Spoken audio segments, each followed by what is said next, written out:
Esse é um assunto que eu amo, mas é um assunto super denso e acho bom a gente fazer uma cronologia. Tivemos um episódio interessante hoje. Aliás, foi tudo muito interessante como eu te conheci. Porque eu tive uma conexão muito grande com tudo que você fala, com tudo que você faz. E aí, de repente, aparece um livro seu e eu achei que você tinha acabado de lançar. Eu comprei na hora. Falei, nossa, vou comprar na hora. Comprei, já comecei a ler. E eu vi que você já escreveu esse já tem um tempo. E você tem alguns livros, né? Uhum. Esse eu tô lendo, não lembro agora o nome dele, mas é a história de um rapaz que vai pra Índia. Ah! Quanto de você tem nesse livro? Tem um monte. Esse foi o livro mais recente, No Coração da Índia, Uma Jornada da Consciência. Então, é o que eu falei, né? As pessoas falam assim, você aparece no personagem principal, é um romance, tentando... Qual que é a ideia desse livro, né? Ele me veio em 2015... Eu comecei a pensar como que seria legal encontrar mestres do tipo como Lahiri Mahashaya, que é o grande mestre de uma tradição que nós dois gostamos muito, na vida cotidiana da Índia, né? Fiquei pensando, puxa, como que seria no meio dessas cidades caóticas e barulhentas, se achar um mestre desse calibre, ele provavelmente você nem notaria que ele está lá. Se ele não quisesse ser notado, você não notaria. E comecei a imaginar essa história. Nesse ínterim, comecei e produzi alguns outros livros, mas aí chegou 2019, eu lancei um livro sobre meditação e a filosofia da meditação e os caminhos das escolas meditativas e como começar a meditar. E o meu editor, na época, falou, e aí, e o próximo? Eu falei, putz, eu tenho um rascunho desse aqui. Veio a pandemia e eu terminei o livro durante a pandemia. E ele foi virando uma outra coisa, né? Ele foi virando uma descrição desses cenários todos que a Índia tem, que são muito bonitos, muito exóticos, muito diferentes. Mas também foi um jeito de mostrar como é que alguém pilhado e acelerado nesse nosso contexto de hoje em dia pode se beneficiar dessas sabedorias tão antigas e que para nós parecem até distantes, né? Puxa, o que uma cultura de 5.000 anos atrás tem para falar sobre mim, né? Uma cultura que não é a cultura cristã, não é a cultura ocidental. Tem alguma coisa ali que comunica comigo? E tem muita coisa. Mas, bom... Tem muito de mim nas inquietações e na teimosia do cara, e tem muito de mim também nas descobertas que ele vai fazendo através da voz dos professores dele, porque eu tive o privilégio de ter vários desses professores ao longo da minha história. É basicamente isso. O livro é muito interessante, assim, recomendo que todo mundo que estiver escutando leia, porque é uma viagem, ainda não terminei ele, devo estar mais ou menos ali no primeiro terço do livro, e ele acabou de chegar na Índia depois de muita coisa acontecer. E eu acho que sempre existe um momento que vira a chave. E no livro tem esse momento que vira a chave, né? Uhum. Porque num determinado momento, eu não quero dar spoiler, mas num determinado momento a chave dele vira. E ele vai aparecer lá na Índia e ele começa a se abrir para um novo universo que ele não tinha. Quando que esse universo começou a aparecer na sua vida? Putz, no meu caso, essa é uma diferença bastante drástica em relação ao personagem, né? Porque eu comecei minha trajetória no espiritismo, eu nasci numa família espírita, vivendo muito profundamente essa coisa toda da religiosidade e tal, e com 13 anos ainda me levaram na televisão para falar sobre espiritualidade. Fui na Ana Maria Braga falar de sensibilidade espiritual. E você já tinha algum tipo de mediunidade? Sim. Hoje eu entendo isso tudo muito diferente, sabe, Marcelo? Eu tenho uma outra forma de compreender esses fenômenos e sou muito grato ao espiritismo, mas na época eu estava introjetado nesse universo. E foi muito legal. A minha vida, nesse sentido, foi muito dinâmica e muito diferente da dos meus colegas da minha idade. Eu, desde muito cedo, tive que estar envolto nessas responsabilidades todas. Abri um trabalho espiritual quando eu tinha 16 anos, quando eu saí desse centro onde eu nasci. E aí, com 18 anos, com 14 para 15 anos, eu conheci o caminho do yoga e o caminho dos mestres mas eu ainda não tinha muita ideia do que era essa relação guru-discípulo, não entendia quão refinadas eram essas filosofias da Índia. E na época que eu fui trabalhar numa multinacional, eu cheguei a trabalhar como aprendiz na PwC, nessa época do espiritismo e tudo mais. E uma das irmãs da dirigente comentou comigo quando eu disse das minhas experiências com yoga, você precisava ler a autobiografia de um yogi. Aí eu falei, de novo esse livro, porque eu era um jovem nerdzinho que lia muito, então eu li a obra do Kardec, até eu terminei de ler com 9 anos e meio. E aí, quando eu tinha uns 11, eu achei esse livro na casa da minha tia, a autobiografia. E eu comecei a ler e eu achei aquilo tudo muita viagem, sabe? Aquele monte de milagres e tal. Eu falei, nossa, isso aqui não é pra mim. Passou esses anos todos, aí essa amiga falou, você precisa ler a autobiografia. Eu falei, beleza, tal.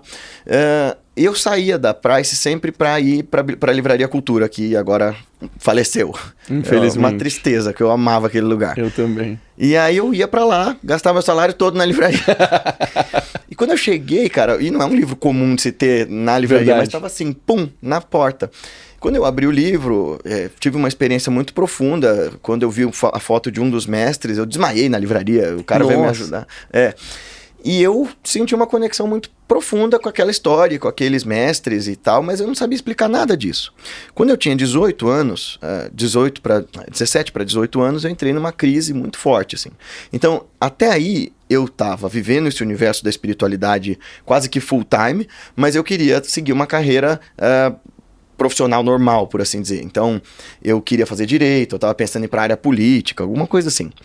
Estava fazendo cursinho e eu entrei numa crise existencial violenta, assim. Uma crise suicida, muito complicada. Comecei a duvidar de tudo que acontecia comigo.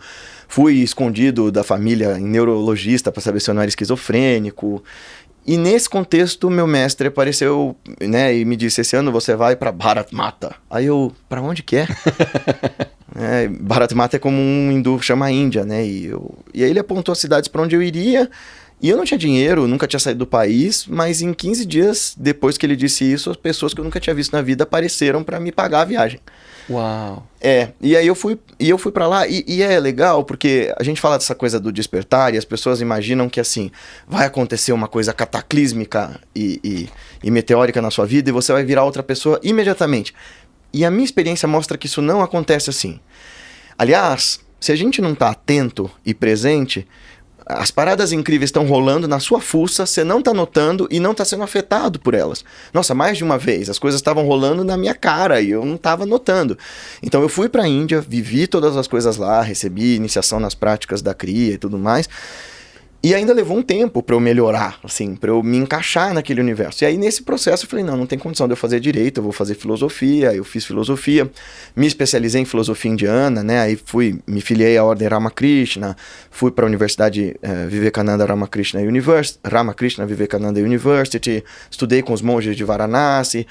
E fui fazendo, né, formações de yoga, fui fazendo pós-graduação no Einstein e compondo meus conhecimentos enquanto filósofo, professor de filosofia indiana e meditação, porque eu queria de alguma maneira compartilhar isso para as pessoas, assim. Ora, eu que estava no meio de uma crise violenta, descobri uma ciência para experiência direta que me levava ao contato com o divino. E na verdade, foi por causa desse papo que eu me convenci, porque no meio da crise eu virei para o meu mestre e falei assim, olha, ao longo da vida inteira, eu ouvi de professor, de religioso, pastor, padre, psiquiatra, psicólogo, você tem que melhorar nisso, você tem que melhorar naquilo. Quer dizer, todo mundo tem uma cartilha de o que a gente tem que fazer para a vida dar certo. Mas ninguém nunca me explicou uma coisa muito simples. Como? Me dá um método. Como é que melhora? Porque dizer assim, você tem que melhorar, é ok, mas me dá um jeito de fazer isso. Aí foi quando ele disse, agora você está pronto para o yoga, este ano você irá para Bharat Mata e lá eu te ensinarei o que falta você aprender. Quer dizer, né, começar a aprender. E aí vem sendo parte fundamental da minha vida, o explorar dessas ciências da consciência, que ao ensinar a gente a olhar para dentro, faz com que a gente revele uma realidade muito mais positiva, amorosa, luminosa e real do que aquela com a qual a gente tinha contato a partir dos nossos sentidos e mente condicionados, né? Nesse momento que ele te diz que você está pronto para ir para um próximo passo, você já havia sido iniciado em Kriya? Ele já tinha te dado a técnica? Não, ainda não. Eu fazia outras práticas com ele que me prepararam muito para Kriya. Eu fazia o que a gente chama de Tattva Shuddhi. que é uma forma de cria, você fazer certas visualizações internas, Eu fui aprendendo o básico, assim, eu aprendi todo o universo do yoga, Hatha, Kriya, Laya, Yoga, antes de sequer pisar no estúdio. Primeira vez que eu fiz uma aula de yoga com um professor ocidental foi com o professor Marcos Rojo, quando eu fui fazer minha formação com ele. Então eu fui aprender o yoga de uma forma muito tradicional, assim, de estudar os shastras, de ler os textos, de ver a fonte das coisas, como elas funcionam. E tem funcionado, né? Eu tava brincando com você antes da gente começar. Eu sou um cara hiperativo, com TDAH e tudo mais, e que eu acho que eu sou a maior prova de que qualquer pessoa do universo pode meditar. Porque se um cara como eu consegue, as outras pessoas também conseguem. Minha esposa é hiperativa, muito hiperativa. E ela sempre diz que ela não consegue meditar. Né, eu não consigo, eu fecho os olhos, eu não consigo, a mente vai para 1 milhão de lugares. E aí a minha esposa foi fazer um curso de autoconhecimento de uma vontade muito grande que ela tinha de se encontrar, de ter respostas, etc. E lá tinha viagens mentais e ela conseguiu um pouquinho. Como que você, super hiperativo, conseguiu domar essa hiperatividade da mente? Com 2 coisas que para você ter sucesso em qualquer coisa na vida você precisa, com constância e paciência. Então, as bases fundamentais da disciplina estão aí. Aliás, eu não sei se você já chegou a ler o Yoga Sutra de Patanjali, que é o texto fundante assim, do yoga. É o texto mais antigo do yoga que a gente conhece depois das Upanishads. É claro que academicamente vai ter gente que discuta isso, mas ele é o texto mais famoso nesse sentido. E tem uma definição linda de disciplina lá, que eu acho que resume para todos nós, sobretudo, ainda mais você que fala tanto sobre alta performance, sobre a importância de cultivar um bom hábito mental e físico para obter sucesso, que a definição é a seguinte: abhyasa, que é disciplina, torna-se sólida, torna-se fixa, ou seja, você obtém disciplina quando você mantém uma prática constante, por longo tempo e feita com grande devoção e com grande reverência. Ou seja, definição fundamental de disciplina é aquilo que você faz sem interrupções, por um longo tempo, mas com uma motivação correta. Qual é o propósito que te leva a fazer aquilo? A coisa toda primeiro, não existe essa história de eu não consigo meditar. Isso é inato da consciência humana, a capacidade de parar e de observar e de contemplar as coisas não como eu gostaria que elas fossem, mas como elas de fato são. A nossa sociedade criou um modo da gente existir completamente anômalo. Essa coisa de dizer eu não sei parar, isso não existe até 100 anos atrás. A gente criou uma sociedade profundamente adoentada com a ideia de que eu tenho que fazer mais e produzir mais e pensar mais e me ocupar mais, a ponto de gente como a gente que mora aqui em São Paulo se sentir meio culpado de dizer, o que você tá fazendo? Hoje nada. Né? A gente não gosta de falar isso. Não, hoje eu tô corrido, cara, tá uma loucura. É sempre assim, é sempre essa a resposta, né? A gente criou uma sociedade que tem horror ao vazio. Quem fala muito bem disso é o Byung-Chul Han, né, o cara da Sociedade do Cansaço. Ele fala, olha, sem o aspecto da negatividade, isto é, o aspecto do vazio, do esvaziamento, do não vou fazer nada, aquela coisa que tem muito na arte japonesa, de quando você vê aquele enorme espaço vazio e um ideograma, ou uma orquídeazinha ali. Quer dizer, a orquídea se destaca, o ideograma se destaca por causa do vazio em volta, do espaço que você cria para absorver aquilo. Se não existem esses espaços de silêncio, esses espaços de paciência, esses espaços de observação, a gente não consegue nem perceber a vida acontecendo, a gente só sobrevive. Então, o que me fez acalmar foi, a paciência e a graça dos mestres que me mostraram a partir dali um caminho consistente, porque foi isso que eu pedi pra ele, né? Falei, me dá um método pra eu sair desse sofrimento. Ele falou, tá bom, faz isso aqui. Então, o que eu diria pra tua esposa tenta encontrar uma motivação pela qual vale a pena meditar. Não porque tá todo mundo dizendo que isso funciona, não porque tá todo mundo dizendo que isso vai diminuir teu estresse, que isso vai te acalmar na sua ansiedade. Eu não fui meditar pra isso, Marcelo. Eu fui meditar pra tentar entender quem eu era. Eu entendo, e eu até ofereço isso para as empresas e para quem me procura, como a meditação como uma ferramenta para o bem-estar e para a pessoa diminuir a ansiedade. E funciona. Mas eu costumo brincar que é que nem você querer usar uma bazuca para matar um mosquito. Porque a meditação, a gente sabe disso, não foi inventada para a gente trabalhar mais e dormir menos e diminuir estresse. Ela foi inventada desde tempos imemoriais para a gente aprender a ter um contato com esse universo mais sutil nosso. E tentar entender, afinal de contas, quem sou eu? Quem sou eu para além das etiquetas que a sociedade e eu me coloco? Porque beleza, tá bom, eu me acostumei com a ideia de que eu sou Guilherme, eu sou Marcelo, eu sou empresário, eu sou professor, mas essas coisas todas são muito contingentes, essas coisas são absolutamente impermanentes. O que é que eu sou para além delas? Tem um mestre de quem eu gosto muito, que a gente até vai visitar o ashram dele agora em abril, que é o Ramana Maharshi. Quando ele tinha 16 anos, ele teve uma sensação de assim, acho que eu vou morrer. Um pânico de morte, alguma coisa que teria feito a gente, sei lá, tomar um Lexotan na nossa sociedade de hoje em dia. É verdade. Diferente da nossa sociedade, ele falou, peraí, deixa eu segurar meu rebolado aqui e ver o que eu descubro. Deitou, com 16 anos, e falou assim, então a morte chegou, o que é que sobra? E ele começou a ir fundo. Quem é que sobra se não sobrar o corpo, se não sobrar o sentido, se não sobrar a mente? E ele foi mergulhando nesse lugar e ele chegou em Nirvikalpa Samadhi. Ele chegou no mais profundo Samadhi e se iluminou. Há quem diga que ele foi o maior santo na Índia no século XX. Assim. Ele era um cara extraordinário. De você estar na presença dele, ele olhar para você e você se transformar completamente. O Nirvikalpa Samadhi é quando o coração para? Se a gente quisesse ater a letra do que significa, Vikalpa é pensamento, desejo, formação mental. Então todas essas coisas que aparecem na nossa mente, memória, sonho, essas frases que a gente forma, tudo isso são vikalpas, né? São os nossos desejos em transformação. Nir é uma raiz para 100. Então Nirvikalpa é 100 produções mentais. Então é o Samadhi onde você vai para além da mente. Fisiologicamente falando, o que você registra nas pessoas quando elas entram nesse estado é uma diminuição radical dos batimentos cardíacos e uma aparente cessação da respiração. Eu não digo que para o coração, porque quando a gente fez exames, tem um instituto de yoga que fez pesquisa científica com yogis assim. E aí chegou o nome desse lugar é Kaivalya Dhamma. Até hoje eles existem lá. O Swami Kuvalayananda é uma espécie de Einstein do yoga, assim. Foi, né? E chegou um cara lá dizendo assim, olha, eu consigo parar meu coração, consigo parar a respiração, se você me enterra tanto tempo eu fico e tal. E aí eles tentaram criar um ambiente controlado para fazer esse teste nele, né? Então criaram uma câmara de cimento, onde não havia oxigenação, não havia nada, e deixaram o cara lá. E ele ficou, de fato, por horas a fio, sem oxigênio, e o coração dele foi diminuindo, e chegou uma coisa absurda de tipo 6 batimentos por minuto. Uau!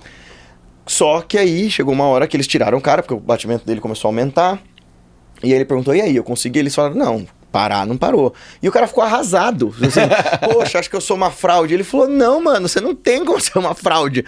Né? O nosso batimento cardíaco normal é de 60, 90 por minuto. Você fez 6. Meu Deus, que loucura, né? Então, assim, mas esse estado, o que eu falo para as pessoas, né? Porque quando eu comento, olha, o estado de graça e de felicidade que você acessa dentro dessas práticas mais profundas é tamanho que você não vai querer fazer mais nada. Aí as pessoas falam, isso eu não quero, eu não vou abandonar o mundo. Nenhum mestre fala pra gente fazer isso. Pra gente assim, agora ignore o mundo e viva só em meditação. O que meu mestre fala desse lugar do extraordinário, em que o corpo se transforma num dínamo espiritual, você tem que aprender a transportar essa sabedoria para a vida prática. Isto é, a prática tem que transcender a prática. As horas que você passa em meditação tem necessariamente que transformar seu caráter, tem necessariamente que te transformar numa pessoa mais compassiva, mais gentil, mais atenta. O papo tá bom, mas eu quero te dar um recado. Você sabe que eu cuido da minha saúde todos os dias, eu faço dieta, eu treino. Obviamente que um dia ou outro eu como um hamburguinho, que também sou de Deus, né, gente? E para fazer isso bem feito, você precisa ter um acompanhamento médico. Então eu tô aqui hoje para te falar do Espaço Volpe, que é uma clínica de nutrologia, é uma clínica que vai te ajudar com dieta, que vai te ajudar com essa parte de medicina, a olhar os seus exames. A cada 3 meses eu faço exames para garantir que tá tudo em ordem e tem variação. Então, se você tá buscando alta performance cognitiva, alta performance física, se você quer emagrecer, ou se você quer aumentar a massa muscular, ou está insatisfeito de alguma forma com a sua saúde, você precisa ter alguém te ajudando. O Espaço Volpe é o lugar que você deve buscar. Escaneie aqui o QR Code, eles vão entrar em contato com você, faça a pergunta que você quiser, eles vão te orientar para o melhor profissional. Se tiver alguma dúvida, tem uma lista de episódios que já passaram por aqui, os doutores, filtra pro doutor, que você vai ver que provavelmente algum deles é a do Espaço Volpe. Ou se você não estiver assistindo isso no YouTube, basta clicar no link na descrição. E agora, curte aí o resto do episódio. Guilherme, me conta o que hoje você entende como factível de se aplicar na sociedade para uma pessoa que quer continuar a sua rotina de vida, quer evoluir como pessoa, mas quer entrar mais nesse mundo. Eu, por exemplo, como eu te falei, tive momentos da minha vida que eu meditava um pouco mais tempo do que eu medito hoje. Já cheguei a meditar 2 vezes por dia, em torno de 1 hora em cada período, e fazer meditações mais longas, de até 3 horas, assim. Hoje eu faço meditações mais curtas, e eu sinto que eu não consigo evoluir tanto quanto eu fazia no passado.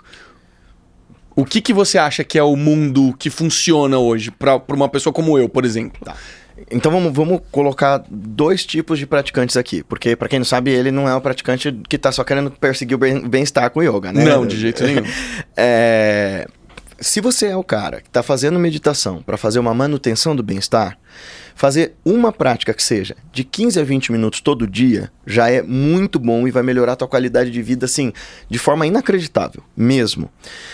Se por outro lado, você quer chegar nesse lugar de saber quem sou eu, como é que eu chego nessa experiência do indizível, então a gente vai ter que começar a criar estratégias para criar essa consciência meditativa. Bom, primeiro é arrumar tempo, né? Assim, olha, então tá, se eu arrumo tempo para todas as outras coisas e isso aqui é uma prioridade, deixa eu colocar isso como a principal atividade que eu vou fazer dentro desse espaço de tempo. Então, quer dizer, eu vou reservar um pouco mais, que seja 10, 15 minutos a mais para ir mais fundo. Para ir fundo também não é uma questão só de tempo, é uma questão de constância e da profundidade da técnica. Por isso que 2 outras coisas são essenciais. Ter uma orientação próxima de algum praticante mais avançado ou professor que te ajude a mexer em certos aspectos da prática que vão fazer com que você avance muito mais depressa. A outra coisa e isso quem ensina é o próprio Lahiri Mahashaya, Shri Ramakrishna, que eram mestres que estavam incentivando a gente a não abandonar o mundo e virar muçulmanos, mas a viver a vida normal de chefes de família. Lahiri Baba mesmo, ele era contador do governo, ainda era professor particular, ele meditava enquanto as pessoas estavam dormindo, era essa habilidade que ele desenvolveu. Uau. Ele passava o dia trabalhando, ele tinha 6 filhos para sustentar e mais um monte de parente, e ele passava a noite fazendo prática. Só que nós estamos falando de Lahiri Mahashaya, né? Ele era uma pessoa curiosa, porque tem uma história sobre ele muito interessante, de que ele um dia foi no banco para resolver alguma coisa, né? Imagina, nessa época a gente tinha que ir muito no banco e tal. E aí ele sentou no banco para esperar e pumba, entrou em samadhi. E o gerente do banco sabia que ele era um yogi e falou assim, não, deixa o cara. E isso era 8 da manhã. Chegou a hora de fechar o banco, ele ainda estava lá, com os olhos sem piscar, em absoluta paz. Nossa. E é assim mesmo? Você desliga? Você desconecta? No meu caso, assim, eu fui chegando nesse lugar, assim. Então, quando eu tenho as minhas modestas experiências, sim, o mundo de fora, ele aparece e desaparece. Por exemplo, essa vez aconteceu uma coisa engraçada lá em Tiruvannamalai, né, onde viveu o Ramana. Eu estava numa das cavernas em que ele viveu, e aí eu entrei em estado meditativo profundo, e eu estava em toda parte. Essa era a sensação, assim. Eu sentia e sem sentir a caverna. E assim, eu sou um cara muito calorento, como a gente viu agora com o ar. Eu também. Mas assim, e meu corpo, eu tava numa caverna abafada, então meu corpo tava suando horrores, mas eu não tava mais sentindo calor. Eu tava espalhado por todo o ambiente, tudo era muito luminoso. E lá longe, eu via um rapaz sentado meditando, uma pessoa que me parecia familiar, cutucando ele, e um outro cara cutucando esse rapaz. E aí uma hora eu achei engraçadíssimo, porque essa pessoa começou a soprar a orelha do cara que estava lá sentado meditando. E eu olhei e pensei assim, nossa, mas que curioso, por que ela está soprando a orelha dele? Eu não queria e nem podia interferir em nada, eu só observava tudo aquilo. Depois de muito tempo eu fui voltando, e o rapaz que estava sentado meditando era eu, e a minha amiga, sabe Deus por quê? Achou que seria uma excelente ideia tentar me trazer de volta soprando a minha orelha. Nossa! E eu nem me mexia, né? Eu nem sabia o que estava acontecendo. No dia seguinte, eu fui de novo meditar nessa caverna, o menino que estava lá, porque eles queriam fechar a caverna, que ela, né, cuidada lá no monastério. Ele fez assim, olha, se você for fazer aquilo de novo, você só me avisa como eu te trago de volta, que eu precisava fechar aqui. Nossa, que sensacional. Foi. Mas voltando para tua pergunta, o que Lahiri Mahasaya ensinava era o seguinte: você não precisa abandonar tua família, teus amigos, faz sua prática constante e devotadamente todo dia, sem falhar, pelo menos um pouco. E uma vez ou duas por ano, reserve-se o direito de fazer um retiro. Isso é o que eles recomendam. Vá para um retiro, de preferência longe das pessoas que você conhece, na floresta, algum lugar calmo, na praia, ou num lugar de retiros espirituais. Por isso também que eu faço as peregrinações com as pessoas para a Índia, porque é um jeito da gente mergulhar nessa rotina de prática que é muito interessante. E isso vai dar um gás para a tua prática, vai dar um alimento espiritual a mais. A outra dica que eu daria é Sangha, a comunidade que pratica junto. Beleza que você faça a tua prática todo dia, sozinho por causa da tua rotina, mas que seja uma vez a cada 15 dias ou uma vez por mês, senta para meditar com um grupo de pessoas que estude, acredite e busque as mesmas coisas que você. Porque fazer essas coisas na solitude funciona quando você é um monge e está devotado àquilo todo dia.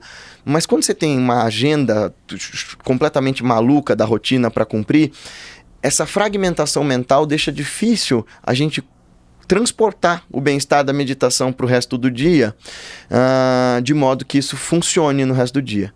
Mas aqui uma dica, né, para quem faz a mesma sadhana que eu. Ao longo do dia, tenta se lembrar daquelas dicas fundamentais da Kriya, aqueles pontos de atenção internos, que dá para você perceber mesmo fazendo outras atividades, como a luz, o som, a pulsação. O James Lin, que era o discípulo do Yogananda, o Rajarshi Janakananda, né? Rajarsi é de Rajarishi, né? Que é Rajarishi. Rajarsi que era um grande empresário, isso, não era? Então, por isso que eu tô falando dele. Ele era um magnata do petróleo, empresário, cara com 1000 coisas para fazer. E ele falava que depois que ele aprendeu o Hong Só, por exemplo, ele fazia as reuniões e estava lá resolvendo um monte de coisa com os executivos, mas parte da mente dele estava o tempo todo ancorada nesse processo de investigar a pulsação e a energia que sobe e desce e todas essas coisas. Eu lembro que o Yogananda fala, tá no avião, escolhe um ponto fixo e faz o Hong Só. Tá, né, na sala de espera, faz o Hong Só. Quão importante é o Hong Só? Porque ele é uma prática muito simples, né? Ele é uma dessas práticas que estão dentro de vários manuais de yoga, que a gente chama de Hamsa Soham, né? Hong Só é a versão bengali para Hamsa. Hamsa é eu sou, ou Soham. Veja, se todas essas tradições têm como base de investigação, todas as práticas meditativas têm como ponto de partida entender quem sou eu, o que é esse mundo que me aparece e o que me permite ter contato com esse mundo que me aparece, ou seja, quem é o observador, quem é o observado e o que é a observação, entrar nesse lugar de eu sou como verbo intransitivo, né? Não é eu sou Guilherme, eu sou Marcelo, mas eu sou essa realidade. Qual é essa realidade que eu estou investigando? É bastante poderoso. Além disso, o que a gente faz com todas essas meditações mântricas? Porque, por exemplo, os budistas vão fazer de um jeito um pouco diferente, que é uma das coisas que eu ensino, que é shamatha. Então, shamatha, que é uma prática da atenção afiada, assim, que é uma prática de dharana, eles geralmente fazem com observação da respiração. Então, você observa a respiração nas narinas, ou no abdômen, ou conta o número de repetições de respiração. Para que serve essas contagens, ou Soham, ou esses mantras iniciais? Para você fixar a mente no aqui e agora. Para toda vez que a mente escapar, você voltar.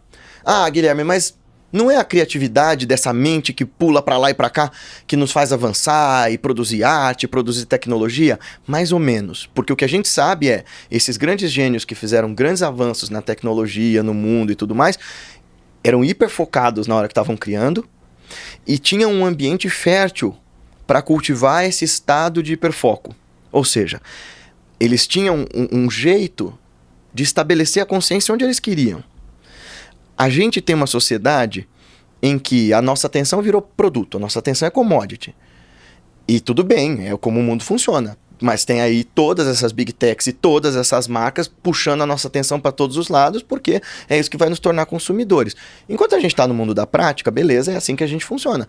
Enquanto yogis, a gente entende que onde quer que a atenção e a intenção estiverem divididas, haverá sofrimento.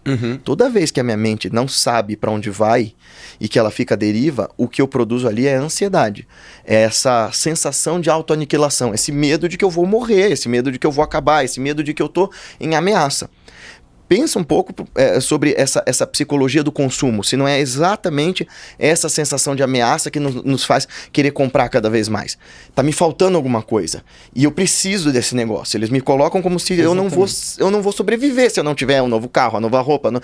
Essa sensação para o cérebro, falando em termos de neurociência, é a mesma sensação de tá me faltando comida, tá me faltando roupa, tem um tigre me perseguindo. A gente não distingue muito bem.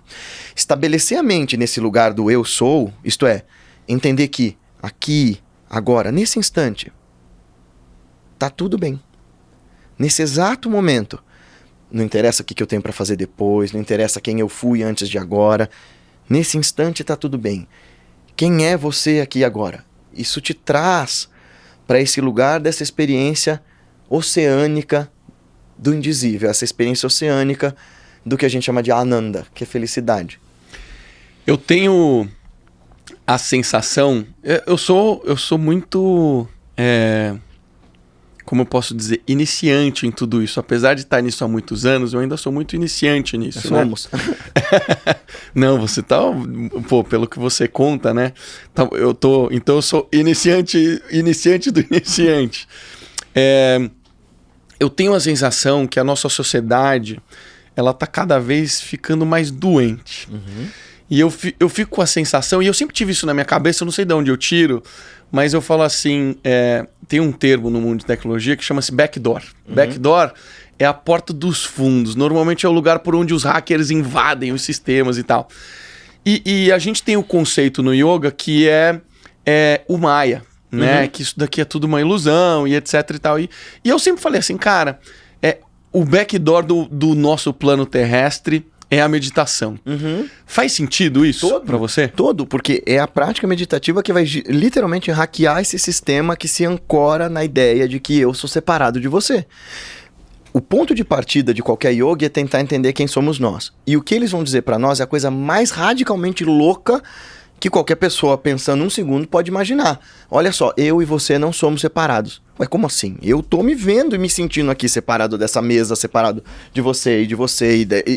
Como assim eu não sou... Como assim o que eu entendo como eu não sou eu? Né? Você só vai entender isso que esses mestres estão falando, que esse mundo é ou uma ilusão ou uma delusão, né? Se você tiver uma experiência direta.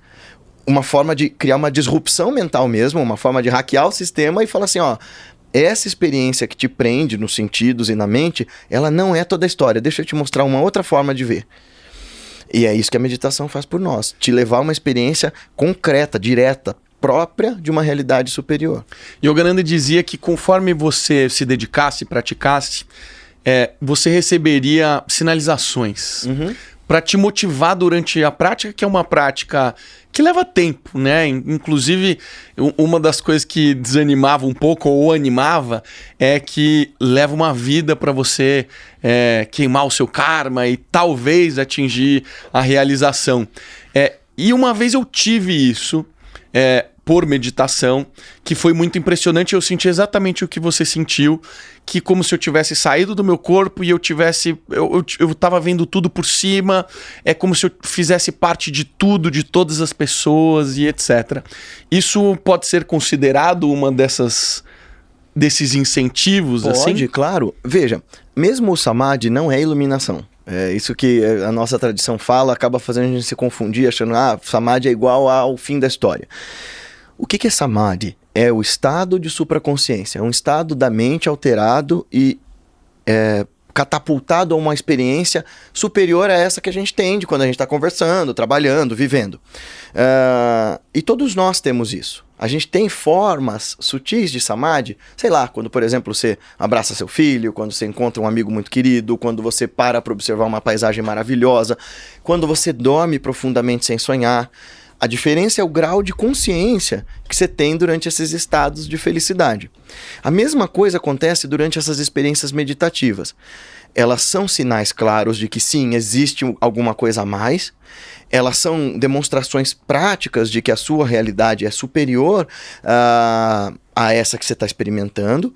Mas se elas são ainda momentos, então quer dizer, ela tem começo, meio e fim, ainda falta muita coisa. Porque a parada de um mestre não é entrar em Samadhi, é estabelecer-se lá. É o que a gente chamaria de Sahadya Samadhi, que é o mestre que está em Samadhi o tempo inteiro. Ele está o tempo todo conectado com essa consciência cósmica, fazendo parecer para nós que ele está normal. Eu costumo dizer que é mais ou menos assim. Essa história de entrar em Samadhi e sair é como quando a gente está dormindo, por exemplo, um pesadelo, a gente já se ligou que está sonhando, mas não consegue acordar. Entendi. Aí você volta pro pesadelo, esquece de novo que é sonho, aí você tenta acordar e você volta pro pesadelo. Então essa é a ideia, né? Você fica oscilando entre se libertar e voltar. Ou quando o sonho é bom mesmo também, eu sei que eu tô sonhando, mas eu volto pro sonho. O Samadhi, quando ele é um estado, ele é mais ou menos isso. Você acordou, mas voltou a dormir. Vai chegar uma hora que você precisa acordar de uma vez por todas.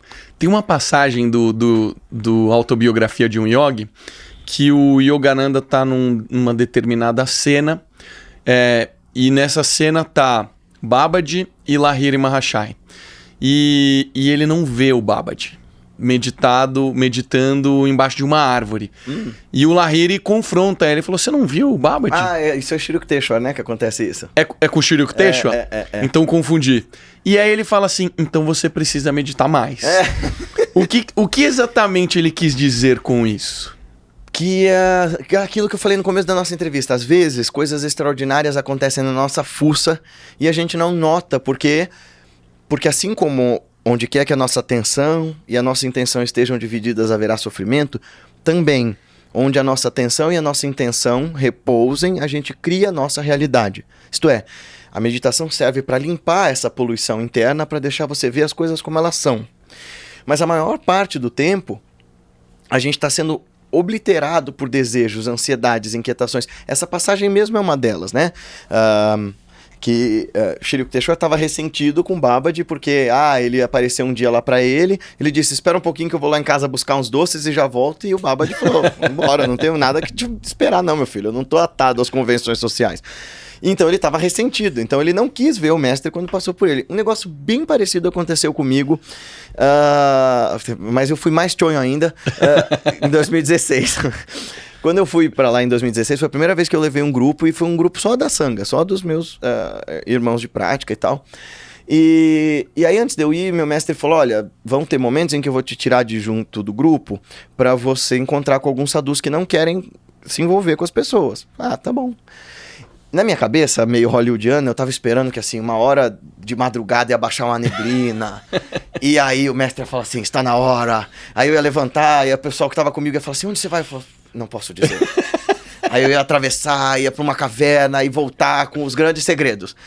Eu tava tão cheio de expectativa que a parada ia ser desse jeito, que quando rolou de eu encontrar os mestres, eu não notei. Foi assim, eu tava lá em Varanasi, e aliás, na época eu detestava Varanasi, que é onde viveu Lahiri Baba. Lá é um lugar muito... é overwhelming, sabe? É tipo... é muita gente, é muito barulho, é muita sujeira, é muito tudo. É demais, assim.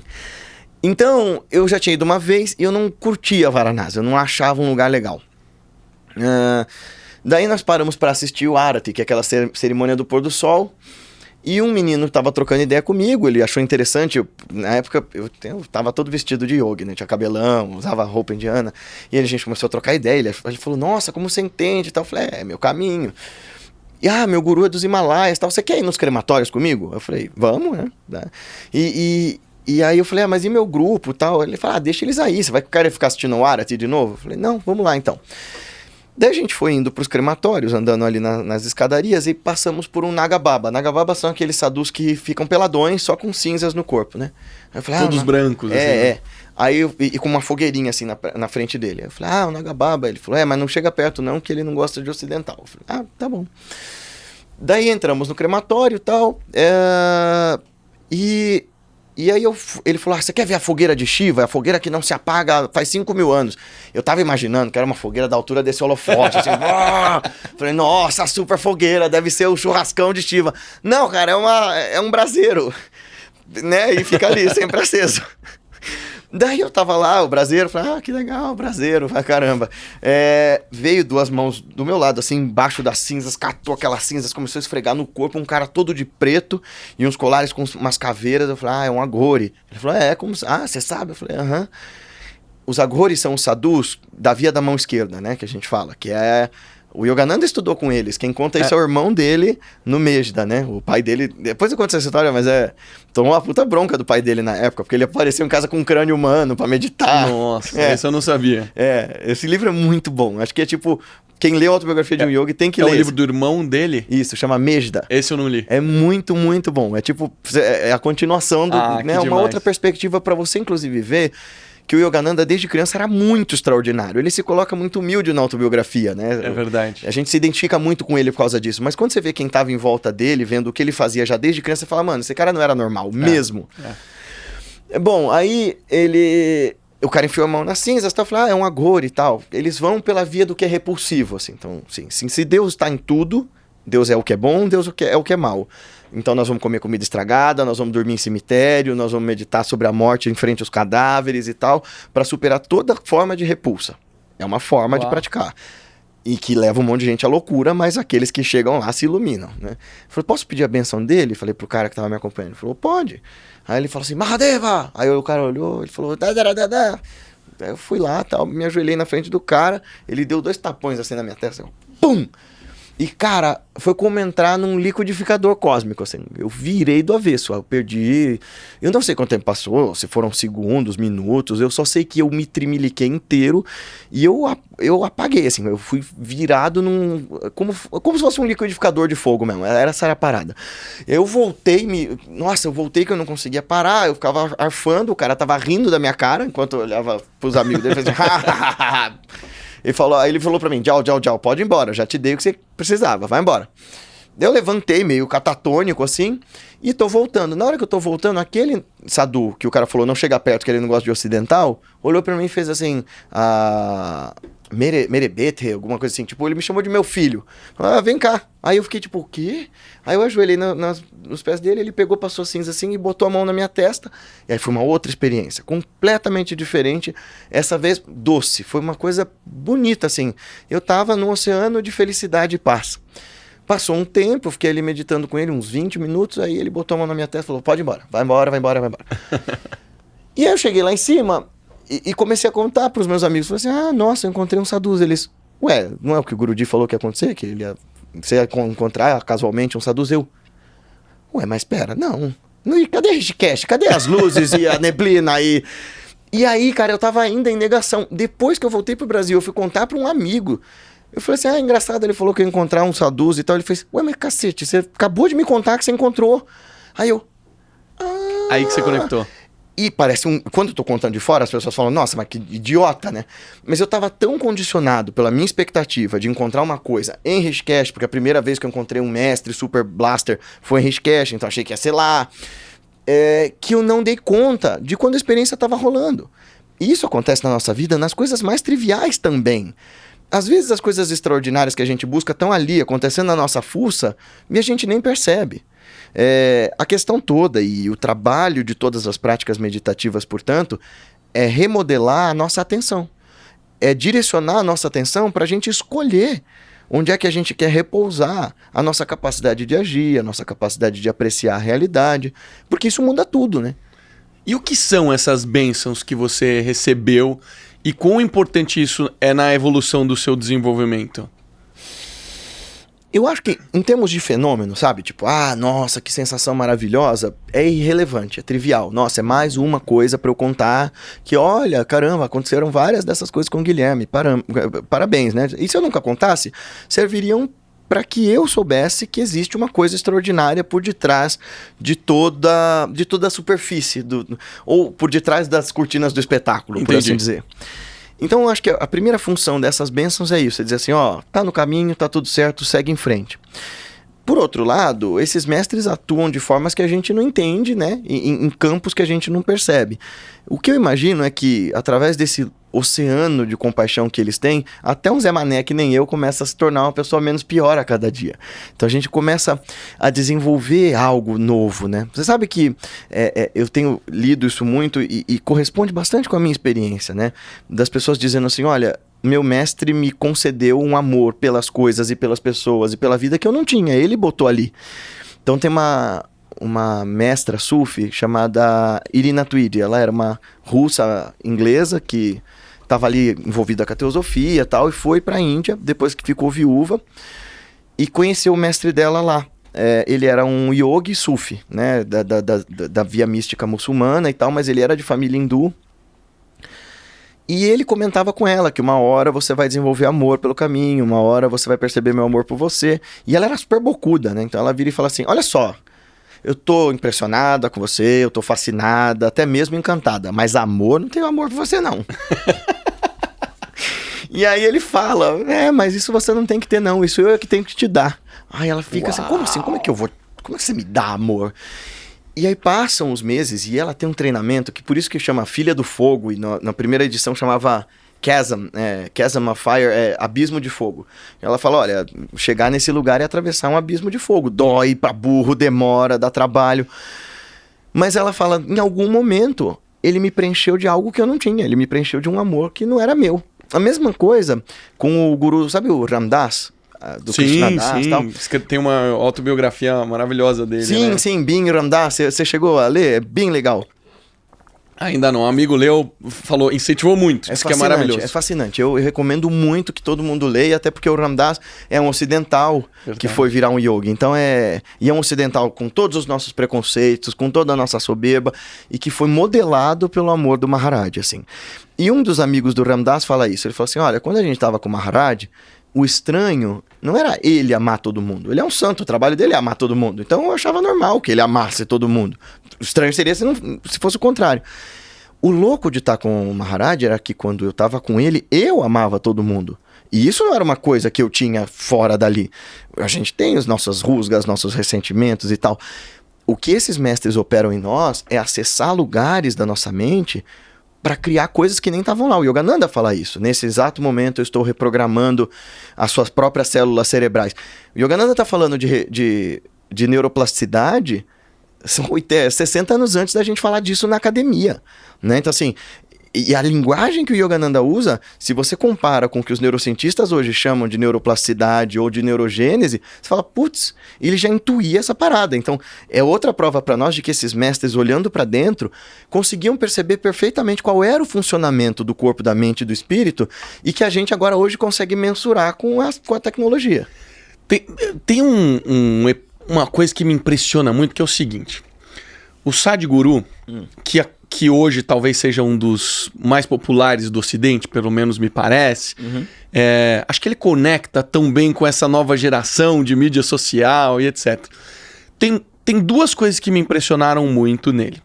Primeiro... O turbante. Que ninguém veste um turbante tão elegantemente que nesse homem. Exatamente. Tem um episódio que ele tá em Harvard e ele começa a conversar com PhDs em neurociência, em psiquiatria, gente que realmente conhece da fisiologia e do corpo e etc. E aí, daqui a pouco a conversa muda de figura. Ao invés das pessoas estarem perguntando para os médicos, que são os PhDs, os especialistas, eles estão perguntando para o Sadhguru. E o Sadhguru, ele já falou em mais de uma situação que ele nunca leu um livro. Que o conhecimento dele não advém da leitura, do estudo tradicional, né? Como é que uma pessoa como ele consegue acumular tanto conhecimento a ponto de saber tudo sobre tudo? Vamos lá. Bom, a primeira pessoa que começou a falar isso, os dois mestres que falavam isso antes do Sadhguru e que eram ali do sul da Índia, um é um cara que você ia gostar muito de ler, que é o Krishnamurti, que eram, assim, ele já fazia esses diálogos com cientistas e tal, já, isso desde a década de 40. O Krishnamurti, na minha opinião, ele é o guru anti-guru, né? Assim, ele odeia a ideia de guru, de mestre, mas eu acho que sim, porque ele foi muito traumatizado, né? O cara foi apontado como o novo Cristo na teosofia. Uau. Ele chegou até a vir pro Brasil como o novo Cristo, tinha ganhado castelos no nome dele, ele tinha sido apresentado pro mundo como o próximo Messias. E autêntico como era, e iluminado como era, com 20 e poucos anos ele virou para uma assembleia de um monte de gente e disse assim, não sou Cristo de ninguém, arrumem teus próprios gurus, eu não vou ser outra gaiola para vocês ficarem enfeitando e se aprisionarem, vão procurar outro. E ele passou o resto da vida sendo um mestre, mas de um jeito diferente, né? Embora se ele ou os discípulos dele ouvissem eu dizer que ele era um mestre, eles iam cair convulsionando. Mas ele mesmo falava, eu não lia nada, esse conhecimento todo brotou espontaneamente. O que eu acho? Claro, a gente tem que sempre reservar, e eu sou um devoto dos mestres, Marcelo, mas eu sou cético pra cacete. Então quando eu vejo o Sadhguru falar essas coisas, depois eu vejo ele citar algumas coisas de algumas obras, eu diria... Tá, você pode até não ter lido, mas de alguma forma esse conhecimento chegou até você, né? Porque ele fala de Agastya, ele fala de outros gurus antigos, então, supondo que tudo que ele diga seja verdade, talvez ele acessou o repositório do conhecimento de coisas que ele já leu em outras vezes. Em outras vidas. E tal. Ou, e isso a gente pode acreditar com mais segurança, porque isso aconteceu com o Ramana, aquele menino dos 16 anos que se tornou um supermestre, ele vai dizer assim, tudo está no eu. Tudo começa e termina no Atman. E, na verdade, não existe diferença alguma entre... Não existe essa coisa do meu Atman e o seu Atman. Não existe o meu eu real e o seu e o de Deus. Essa realidade divina, Brahmatma Guru, né? Deus, o eu e o mestre são um e o mesmo. Se você consegue acessar, através desse silêncio amoroso, essa experiência vasta e oceânica de sabedoria que transforma tudo... Não é que você passa a saber tudo como se você tivesse feito, sei lá, baixou um pacote compactado de todo o conhecimento. Fez o download. Fiz download da Wikipédia inteira na minha cabeça, então agora deixa eu abrir aqui, arquivo da Bhagavad Gita. Não. Você se torna um canal da sabedoria espontânea do universo. Portanto, não é que aquele conhecimento vai estar ali em você, até porque a memória nem é mais uma coisa tão importante assim na sua psique. Isso eu vejo com esses mestres, é muito curioso. A memória deles funciona de um jeito muito diferente da nossa. O que acontece é que eles se tornam como que um tubo. Aquele oceano de bem-aventurança, quando precisa dar uma resposta específica, se manifesta como sabedoria através da voz deles. É no momento. Porque eles estão ancorados no agora, não existe passado e nem futuro para eles. E mais ainda, né, é aquilo que acho que é o Babaji que fala. Agora eu esqueci. Mas enfim, eles estão ancorados no momento. Sim, é aquilo que Babaji Yogananda fala na autobiografia de um yogi inteira, que é a palavra de um mestre é verdade. Então quando Yogananda fala lá do lance do furúnculo, e aí ele acaba com o furúnculo, né, que, pra quem não tá contextualizado, o Yogananda, a irmã dele, um dia tava lá passando remédio pra furúnculo, ele pega e começa a passar nele também, ela fala, mas por que você tá fazendo isso? Você não tem nada. Ele fala, não, amanhã eu vou ter um furúnculo. Ela, seu mentiroso. E ele fica puto, ele era uma criança. Fala, eu não sou mentiroso, o meu furúnculo vai ser maior que o seu. E no dia seguinte ele realmente tava com um negócio horrível no braço. A ideia a palavra dada, isso para um mestre é muito importante, né? Satya, você viver de acordo com o que você fala, com o que você pensa. Haver uma coerência, uma harmonia entre pensamento, palavra e atitude, né? Então o que eles falam se manifesta porque eles são esse canal desse oceano de sabedoria. E eu acho assim, no caso do Sadhguru, do Krishnamurti, desses mestres todos, isso é muito verdadeiro. Porque não é o caso de que eles soubessem neurociência ou que eles soubessem de todos esses conteúdos. Mas quando eles entram nesse fluxo mesmo, desse manancial de sabedoria, essa sabedoria fala através deles. Isso eu acho bastante possível. Você olha pro Lahiri Maharaja, até a foto que a gente tem mais presente dele, ele tá mais dentro do que fora, né? E até em algum determinado momento tem alguma passagem que fala sobre isso, né? Que ele vive muito mais por dentro do que no mundo físico. Só que quando você olha para um mestre como o Sadhguru, parece que ele tá no inverso, né? Parece que ele tá muito mais no fora do que dentro, né? Eu não sei se ele faz isso no interior, na privacidade dele, mas ele parece ser um mestre muito diferente, né? Eu acho assim, se você pegar os 3 gurus popstars, né, que a gente tem hoje, que é ele, o Shri Shri Ravi Shankar e a Amma. E o que faleceu recente, que é do Tantra, que eu esqueci agora, que teve grandes movimentos nos Estados Unidos, que teve o documentário na Netflix, o Osho. Bom, o Osho, sim, era um mestre muito diferente, né? Eu acho que o Osho, inclusive, o Osho e o Sadhguru têm coisas muito parecidas e muito diferentes, né? A coisa diferente, radicalmente diferente entre os dois é que o Sadhguru é hindu. Não tem dúvida sobre isso, assim. Ele pode dizer que não e tal, mas assim, ele tem lá a prática com o Dhyana Lingam, que é o Shiva Lingam. O cara é um Shivaíta clássico, né? Faz as recitações em sânscrito. Ele pode dizer que não leu os textos, mas tem um monte de recitações dele, de Shankaracharya, de um monte de mestre. Então assim, você não leu o texto, mas você tá recitando Nirvana Shatakam. Tem a voz dele lá, Manobodhi Ahankara Chitaninahan. Isso aqui é um texto... Esse texto, por exemplo, diz assim: eu não sou a mente, eu não sou o corpo, eu não sou o pensamento, eu não sou as manifestações das ideias. Chidanandarupa Shivoham Shivoham. Eu sou pura consciência e felicidade, eu sou Shiva, eu sou Shiva. Então é o Shankara destrinchando o que eu não sou. Eu não sou os 5 vaios, né, os 5 ventos, eu não sou os 5 sentidos, eu não sou... Ele vai elencando tudo que eu não sou. Chidanandarupa Shivoham Shivoham. Então, portanto, o que eu sou? Sou pura consciência e bem-aventurança, sou Shiva, sou Shiva. Então, o Sadhguru tem um monte de vídeos dele, de áudios dele narrando essas coisas, então ele conhece os textos. A diferença, então, é essa, mas os dois têm essa coisa, né, faraônica, e que, tirando a polêmica e a parte criminosa das coisas do Osho, não dá pra gente excluir da equação que houvesse coisas brilhantes que ele escreveu e que ele disse. Ele tinha um intelecto fora do comum, que ele tinha algum grau de magnetismo espiritual. Se ele era iluminado ou não, não sei dizer. Muito do porquê a gente entende errado o Tantra é culpa dele, essa ideia o Tantra não tem nada a ver com sexo livre. O Tantra é um sistema de filosofia estético, ou seja, a contemplação da beleza em mim, no outro e no divino, e de filosofia da linguagem, pura filosofia da linguagem. Um dos nomes para Tantra é Mantra Marga, o caminho dos mantras. Então, a essência do tantrismo é mantra. E, aliás, quando Lahiri Mahasaya estava vivo, os discípulos dele falavam do que ele ensinava como Shama Charan Tântrica, o Tantra do Shama Charan, do Lahiri Mahasaya, porque é uma forma de Tantra, é uma forma de conhecimento tântrico, essencialmente. O Tantra é o sistema de filosofia mais fascinante e sofisticado que eu já tive contato na minha vida. Só um parêntese, eu tive um tio que em um determinado momento decidiu largar tudo, foi morar em Los Angeles, daí depois ele vendeu tudo, foi para Paris, comprou uma Kombi e de Kombi ele foi parando até chegar na Índia. E na Índia ele morou no templo do Osho. E eu adorava esse tio, ele já faleceu, mas eu adorava quando ele me contava essas histórias, porque eu sempre fui fascinado por isso. Só que ele nunca teve muita relação, assim como a gente tem uma afinidade com o Oriente, com a prática.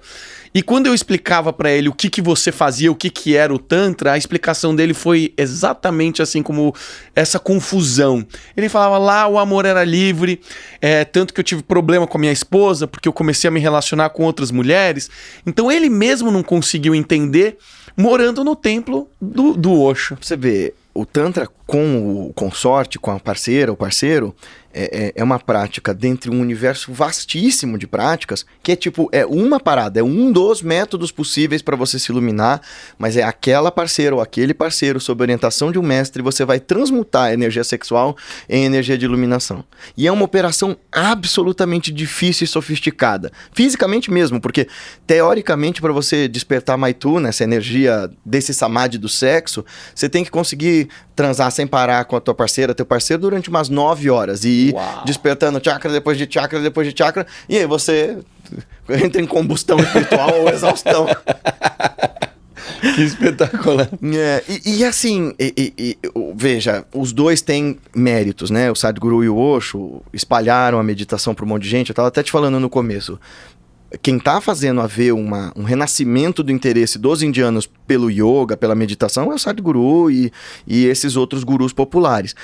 Mas assim, é que você falou, ele tem um olhar extrovertido, ele tem uma história muito legal, do período de despertar dele ter sido bastante intenso, e você vê lá, ele contando lá no TED Talk dele, de quando ele se despertou, de que ele era um cara normal e de repente virou o Sadhguru, é uma parada muito interessante. E ele entra, né, em estados que você vê, dependendo da exposição pública que ele tá fazendo, ele começa, né, a dizer... É verdade, é verdade. Vai pro Samadhi. Tem uma, assim, eu acho que tem um grande mérito no que ele faz. Eu tenho muita preguiça de qualquer pessoa ou guru que vai dizer assim, o meu método é o mais adequado para iluminação. E ele fala isso? Ele propriamente não, mas a galera em volta dele diz, não, ele veio para trazer o verdadeiro yoga. Eu falo, ai, tá bom. Eu não falo isso da nossa tradição, Marcelo. Quando me falam assim, Kriya Yoga é a meditação mais potente que existe, eu falo, opa, ela é para mim.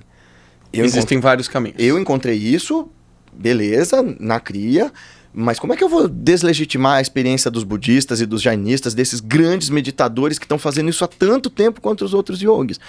Não tem como. E tem práticas tão sofisticadas dentro de todas as tradições, né? O Giro Sufi, por exemplo, eu não tenho dúvida, é uma forma de Kriya Yoga em movimento. Assim. Eu pratiquei com os Mevlev e é um negócio inacreditável. Também para a parte básica da meditação, para atenção, concentração e tal. Eu comecei a ler aquela trilogia, se pode dizer assim, são 3 livros do Yogananda que fala de Cristo, de Jesus Cristo, onde, pelo que eu entendi, se me corrija se eu estiver errado, ele recebeu essas informações todas através de meditação, né? Foi meditando e foi recebendo essas informações. Mas é um livro muito mais difícil de se ler do que os livros mais tradicionais do Yogananda. E eu confesso que eu não dei continuidade, porque acho que eu ainda não em algumas... Enfim, eu estudo filosofia. Quando você tem uma pessoa que te guia, você consegue dar interpretações porque ela te ajuda a dar a interpretação. E acho que eu precisava de alguma ajudinha para conseguir entender melhor esses livros. Lá ele diz, por exemplo, que Jesus Cristo era um grande meditador, né? Ah, sem dúvida. Pô, o cara passar 40 dias no deserto, ele não tava lá fazendo ciranda, né? Nem fazendo churrasco com os amigos no deserto. Falou assim, vem cá, ajuda, ô Pedro, pega a escola aí pra mim. Ele tava fazendo um extensíssimo processo de meditação. Há quem diga também, Marcelo, que há quem diga 2 coisas sobre Jesus. Ou que ele era essênio, ou seja, ele fazia parte de uma tribo, de uma seita de judeus contemplativos que viviam ali num modo de vida super elevado e super ascético. Há quem diga que Jesus fez o treinamento espiritual dele na Índia, né? Tem uma série de mestres, o Yogananda entre eles, que acha que esse período que ele passou dos 13 aos 30, que ninguém sabe o que aconteceu, que ele estava na Índia e no Tibete estudando com os mestres.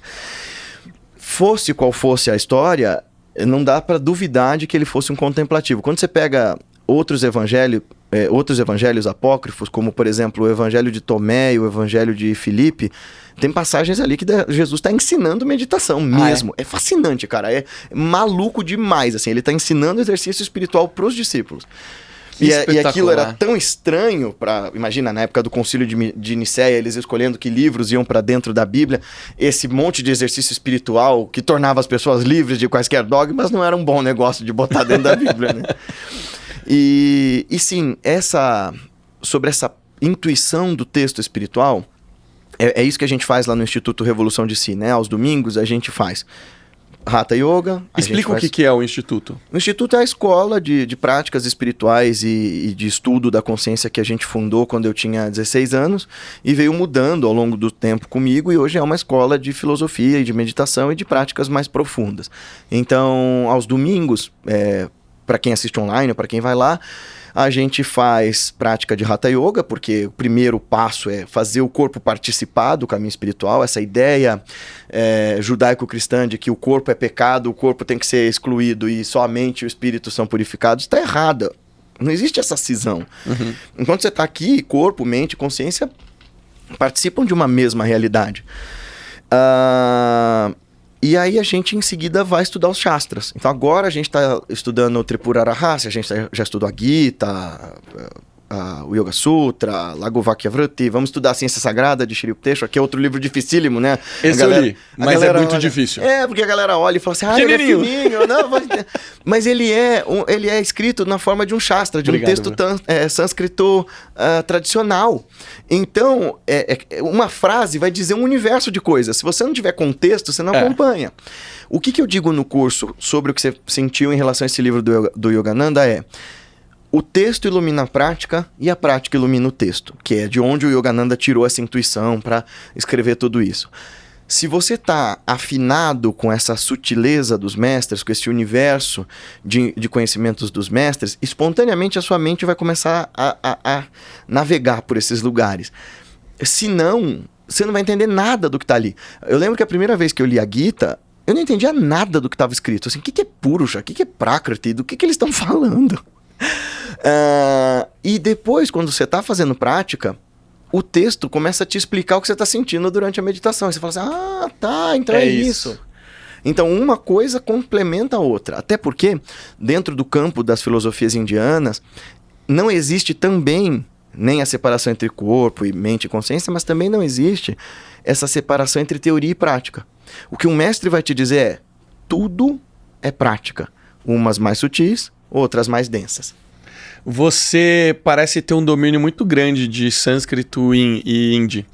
Você chegou a estudar esses dois universos linguísticos? Eu tenho estudado até hoje, mas meu sânscrito é de uma criança de 5 anos. Mesmo.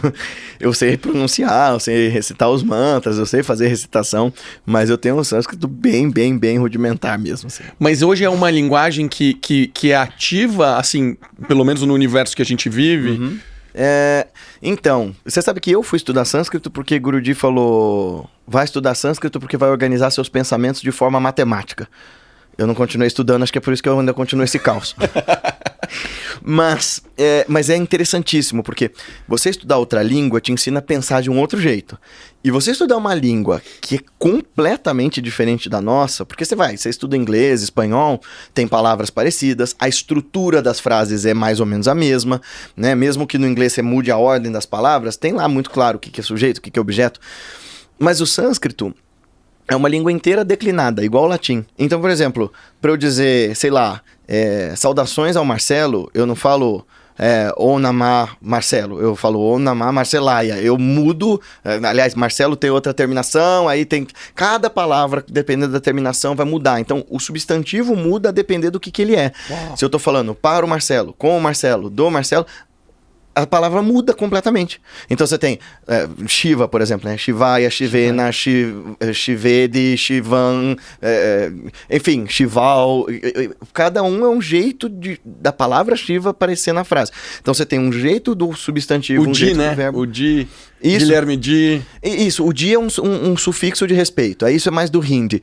Mas o sânscrito é muito doido, assim. Ele é muito diferente. Por exemplo... Então, Om Namah Shivaya é um caso clássico. Om Namo Bhagavate Vasudevaya. Vasudeva é Vishnu, né? Então, Vasudevaya é saudações a Vasudeva. Então, você vai mudando. E estudar uma outra língua te ajuda a pensar de um jeito diferente. O sânscrito é muito ativo entre os praticantes de yoga, meditação, tantra, e entre os brahmanes, né? As famílias de brahmanes ainda falam sânscrito, então existem lugares em que o sânscrito é falado como língua do dia a dia, mas por um esforço das comunidades de brahmanes, não porque desde sempre eles falaram daquela forma. Não é uma língua morta no sentido de que ninguém fala mais, mas também não é uma língua praticada pelas massas. Você tem hoje... eu acho que na Índia você tem coisa de 100 mil falantes, ou no mundo 100 mil falantes de sânscrito. Parece um número grande, mas quando você coloca frente à população do planeta, não é ninguém. Não, versus a população da Índia também, exato, né? Que também exato, 100 mil pessoas não é nada. Esses dias até foi engraçado. Eu falando para um amigo indiano, ele falou assim, e a sua cidade é grande? Eu falei, é grande, tem um monte de habitantes. Quantos habitantes tem a sua cidade? Eu falei assim, cerca de...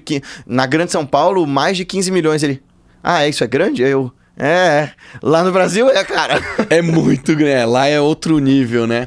Gui, conta um pouco, você fala muito do seu mestre. Quem é seu mestre? Como você conheceu o seu mestre? o que eu posso dizer sobre ele é: quando eu precisei, ele me achou. Meu mestre é a grande constância da minha vida, o grande norteador de tudo que eu fiz e faço. Ele é um Mahayogi de Shri Rampur, da linhagem de Lahiri Mahashaya. E é isso que eu posso falar. Que demais, que experiência. E vocês conseguem entrar em uma sintonia e mesmo à distância. Sim, eu acho que ele é uma pessoa mais... Ele é a pessoa mais próxima da minha vida, assim, de longe. Mesmo no silêncio, ele se comunica comigo melhor do que qualquer outra criatura. Assim, Guruji é a fonte do que eu tenho de bom e de sanidade, do que eu faço direito, eu devo a ele, assim.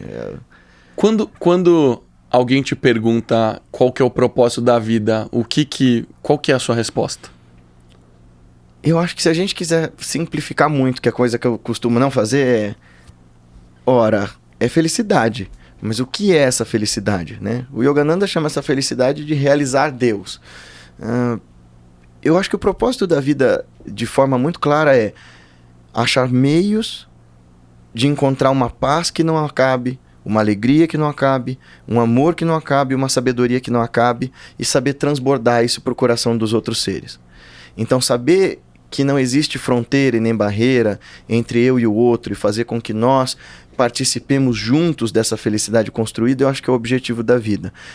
É o que todo mestre vai indicar para nós, né? Swami Vivekananda fala assim: que eu possa renascer neste mundo 1000 vezes se for para servir o meu Deus oprimido, meu Deus o faminto, meu Deus os pobres de todas as raças. O que ele está querendo dizer com isso? Se eu não sou capaz de ver o divino nas trivialidades da vida, se eu não sou capaz de ver Deus em quem precisa de mim, se eu não sou capaz de ver Deus nos momentos simples, então não vou vê-lo no pós-morte. Eu acho que o objetivo da vida é ser capaz de, no ordinário, perceber o extraordinário. E quando você fala a vida, é a vida terrena ou a vida eterna? Eu não costumo separar uma coisa da outra, sabia? Pra você é uma coisa só? Eu acho que sim. Até porque, como yogi, eu acho uma aposta muito arriscada essa ideia de que eu vou esperar morrer para ver o que tem de especial do outro lado. Imagina, você viver uma vida toda de privações e de sacrifício para você chegar lá e ser tipo o deus da Polinésia, igual na Porta dos Fundos. É muito sacanagem, pô.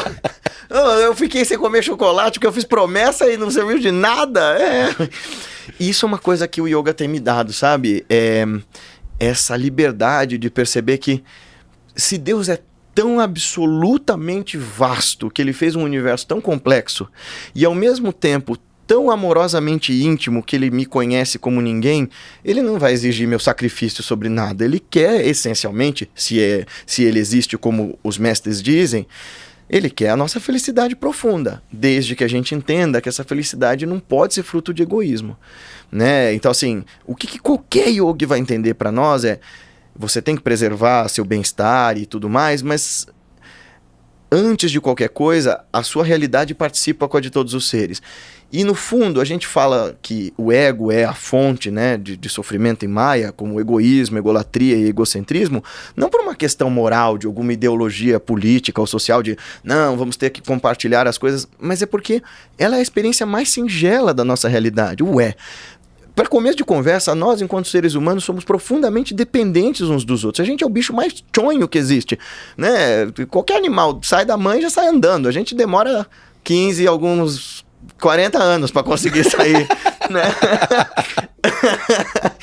E aí, essa coisa da interdependência que o Buda fala tanto, não é um motivo de espanto. Meu Deus, eu só consigo caminhar se for com outras pessoas. Não, olha que maravilha, a gente caminha junto, como um grande organismo, como uma grande teia de realidade, né? E perceber isso na meditação é o grande pulo do gato, porque não é uma teoria mais, não é uma ideologia, não é um ensinamento moral. É uma experiência direta, assim, olha, eu e você participamos de uma mesma realidade. E é por isso que, para um mestre, é inevitável o amor incondicional. Porque ele não vê distinção entre eu e você, entre a vida e a morte. Quando falavam isso, né, o Ramana, o mestre lá do sul da Índia, estava para morrer. E eu recomendo muito que você leia e estude a vida dele, porque é uma coisa inacreditável. E aí as pessoas, mestre, mas o senhor está indo. Ele fala assim: alguns de vocês dizem que eu estou morrendo. Como eu poderia? Eu estou bem aqui. Tipo, mano, eu não vou pra lugar nenhum. Vocês é que estão pirados com a ideia de que essa forma física me limita. E assim, eu posso atestar que estar lá em Arunachal é sentir a presença viva desse cara. Você fala assim, nossa, esse lugar é diferente. E é isso. Eu penso muito, né, como um pequeno sadhaka, como um pequeno discípulo, que a gente pensa muito pouco sobre a morte. E a gente evita isso porque a gente tem um puta cagaço de que tudo que a gente acredita esteja errado. Quando no fim, o que a gente deveria ter coragem de encarar é essa finitude através da prática. Porque a prática vai te levar para esses lugares aterrorizantes de, e aí? E se o Marcelo acabar? Né? Tá bem, o que sobra depois dele? O que tá por detrás da cortina do espetáculo? Como é que eu vou mais fundo? É isso que a prática quer dar para nós, mostrar quem é você para além das limitações. O Gui, você viveu os dois universos no início da sua vida, o espiritismo muito forte, e agora você vive o hinduísmo muito forte. Essas duas filosofias, elas têm muitos paralelos, né? Tem. Esse conceito de dimensão, a questão do karma. Como é que você conecta esses dois mundos? Assim, o que você vê de coisas parecidas? Porque, por exemplo, o cristianismo, o cristão tradicional aqui, ele enxerga que a vida acaba e ponto final, né? Aí você vai para a realização e tal. O hinduísmo e o espiritismo já é um pouco diferente, né? Aliás, o hinduísmo e o espiritismo são bastante diferentes nesse sentido do porquê que a gente reencarna, né? Eu acho muito legal essa diferença de perspectiva. Porque as tradições que a gente chama de tradições dármicas, aquelas que nasceram na Índia, então hinduísmo, o budismo, o jainismo, os sikhs, eles vão entender que reencarnar é um mau negócio. A gente vem para um mundo zoado e passar problema e tudo mais. Por quê? Reencarnar é um processo, né? O renascer é um processo neurótico. A gente volta de novo e de novo e de novo porque a gente continua teimando em olhar para as coisas da mesma limitada forma. Então a gente insiste no mesmo erro, a maior definição do Einstein, né, de loucura. A gente age da mesma forma esperando resultados diferentes vida após vida. Então o que é a iluminação? É quebrar com essa roda de samsara, que não tem começo e nem fim. Então esse ser que somos nós é absolutamente eterno. Essa é outra diferença, né? No espiritismo nós somos partícula divina, centelha divina, então existe uma primazia, existe uma ênfase no indivíduo, né? Na alma individual. Para qualquer mestre, o budista ou o hindu, isso é uma piada, assim. O que você chama de indivíduo é tão frágil. Ué, não é? Bate a cabeça no meio-fio para ver se você não esquece completamente quem você é, qual é o teu endereço, onde você mora. A nossa identidade de eu, que está ancorada em memória, que está ancorada no passado, ela é absolutamente fugaz. O que esses mestres vão dizer é: quebrar com essa roda de desejos e de ignorância é o ponto fundamental para a liberdade. Já no espiritismo não, reencarnar é uma coisa super legal, que você vem para ir evoluindo vida após vida e tal. Nos dois casos, as vidas vão te levando a uma evolução. Mas no caso do espiritismo, você preserva essa individualidade. Nas filosofias indianas, e quando eu falo isso parece horrível, né? Você acaba com a sua individualidade, mas você quebra com a ideia de separatividade, se a gente puder dizer assim.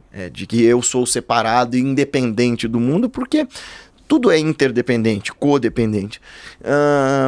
Mas os outros paralelos, esses paralelos relacionados, por exemplo, ao karma, o espiritismo puxa diretamente do hinduísmo, do budismo, aliás, mais ainda por causa da teosofia, né? Esses conceitos tardios no espiritismo vieram por conta da teosofia. Gui, eu quero fazer mais uma pergunta. Você tá bem aí? Já tomou 3 águas? Quer fazer xixi? Não, tô ótimo. Tá. Consigo falar mais um tempão. Deixa eu te fazer uma pergunta. Eu, recentemente, aproximadamente 1 ano, talvez um pouquinho mais, decidi experimentar a ayahuasca. Sempre tive muita vontade, eu gosto de experimentar coisas diferentes. E eu fui experimentar e realmente foi um negócio muito maravilhoso. E já tomei algumas vezes na minha vida, já fazia 1 ano que eu não tomava, então já faz mais de 1 ano, deve fazer uns 2 que eu já tomei pela primeira vez. Fazia 1 ano que eu não tomava e eu tomei, deve ter umas 3, 4 semanas.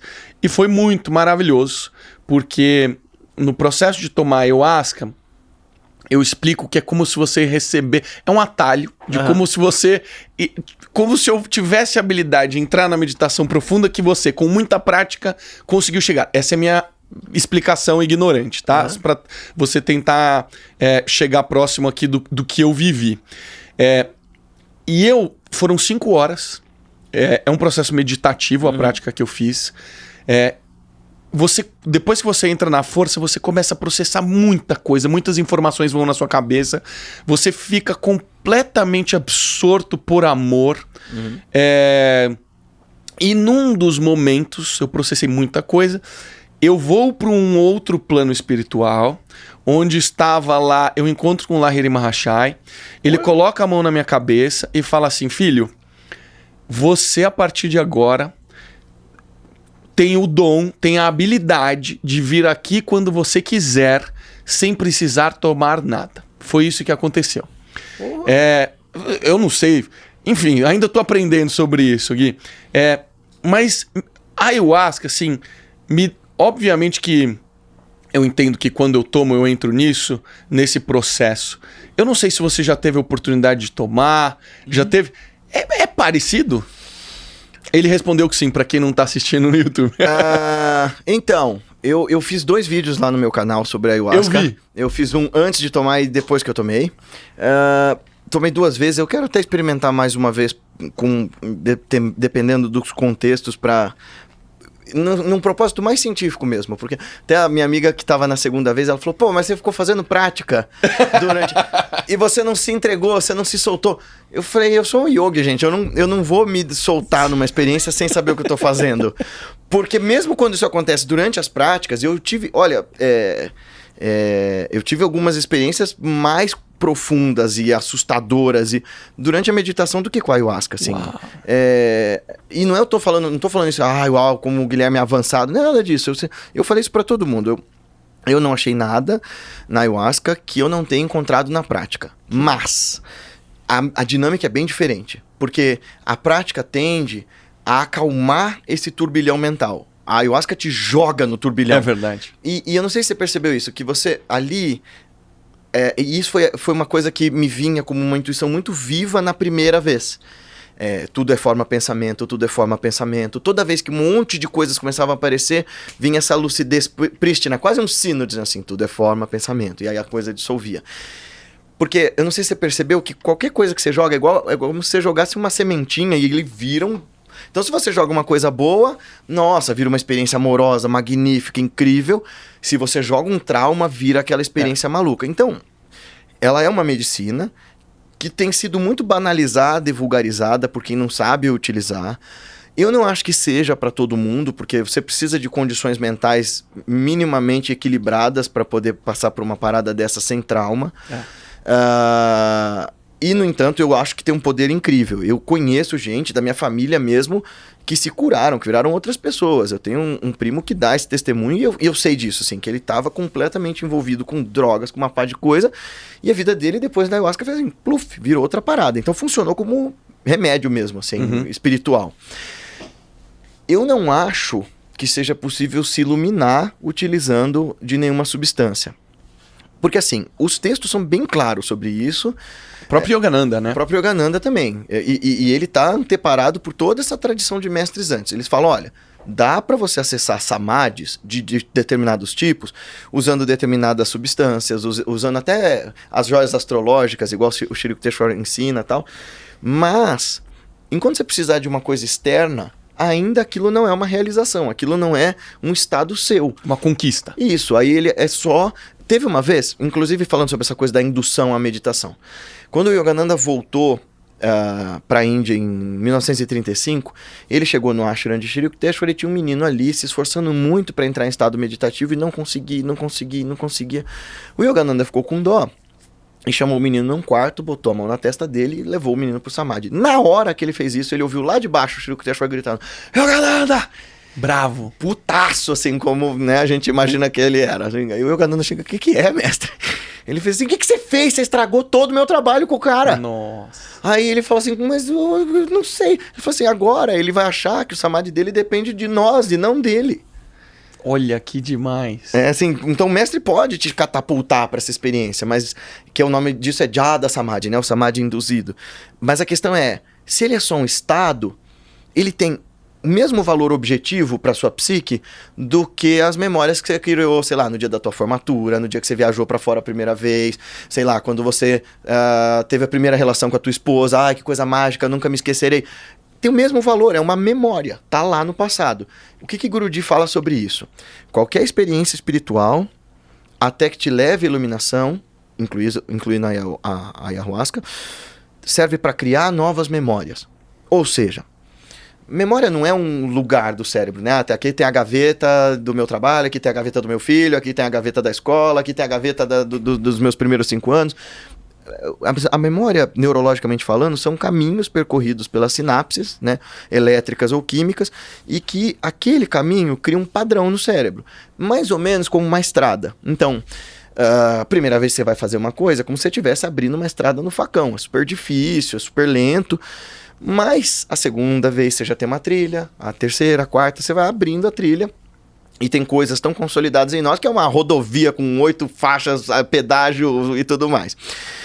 A ideia das experiências espirituais até a iluminação é criar novas estradas. É dizer, dá para você desviar aqui desse padrão de comportamento, dá para você criar outra forma de pensar e de experimentar e de enxergar isso. Mas essas novas memórias são só para te mostrar que você é capaz de chegar nesse outro lugar. O legal é que na minha primeira experiência de ayahuasca eu tive 2 coisas. Eu tive toda essa experiência de que com pranayama da Kriya, por exemplo, você consegue estabilizar toda aquela experiência. E depois eu tive todas as viagens. Como assim, estabilizar? O que você quer dizer com isso? Você sai do frenesi, assim. Através da respiração você conseguiu acalmar. E eu consegui direcionar. Que é quase uma fritadeira ali, né? Então, se você fizer pranayama, o que eu achei legal da ayahuasca da primeira vez foi esse torpor que dá no corpo, porque você consegue ficar na mesma postura sem se mexer. Eu fiquei quase 4 horas em Padmasana sem me mexer, porque eu fico 4 horas em meditação, mas eu faço uma Mahamudra, eu faço outras técnicas e tal, né? Eu fiz não sei se você chegou a ver que eu fiz o retiro das fogueiras, que eu ficava 13 horas sentado embaixo do sol, com 4 fogueiras em volta de mim. Eu fiz isso durante 5 dias e tal, mas aí você faz alguns movimentos corporais. Na ayahuasca não, eu fiquei ali parado, estático, naquele período todo, assim, como se eu tivesse... Fisicamente foi como se eu tivesse em Samadhi mesmo, assim, parado. Mas mentalmente era outra parada. E a segunda vez foi muito interessante, porque tem uma meditação que os sufis fazem, chamada Zikr. E aí a minha amiga que conduziu a experiência, ela sabia que eu gostava muito do sufismo, que eu estudo bastante e tal. E no meio do negócio ela colocou um zikr para tocar. E aí eu comecei a fazer a prática como eu sabia, com as respirações, com... Cara, eu e quem fez, a gente começou a suar profusamente e em 15 minutos a gente cancelou o efeito da ayahuasca. Assim, pluf!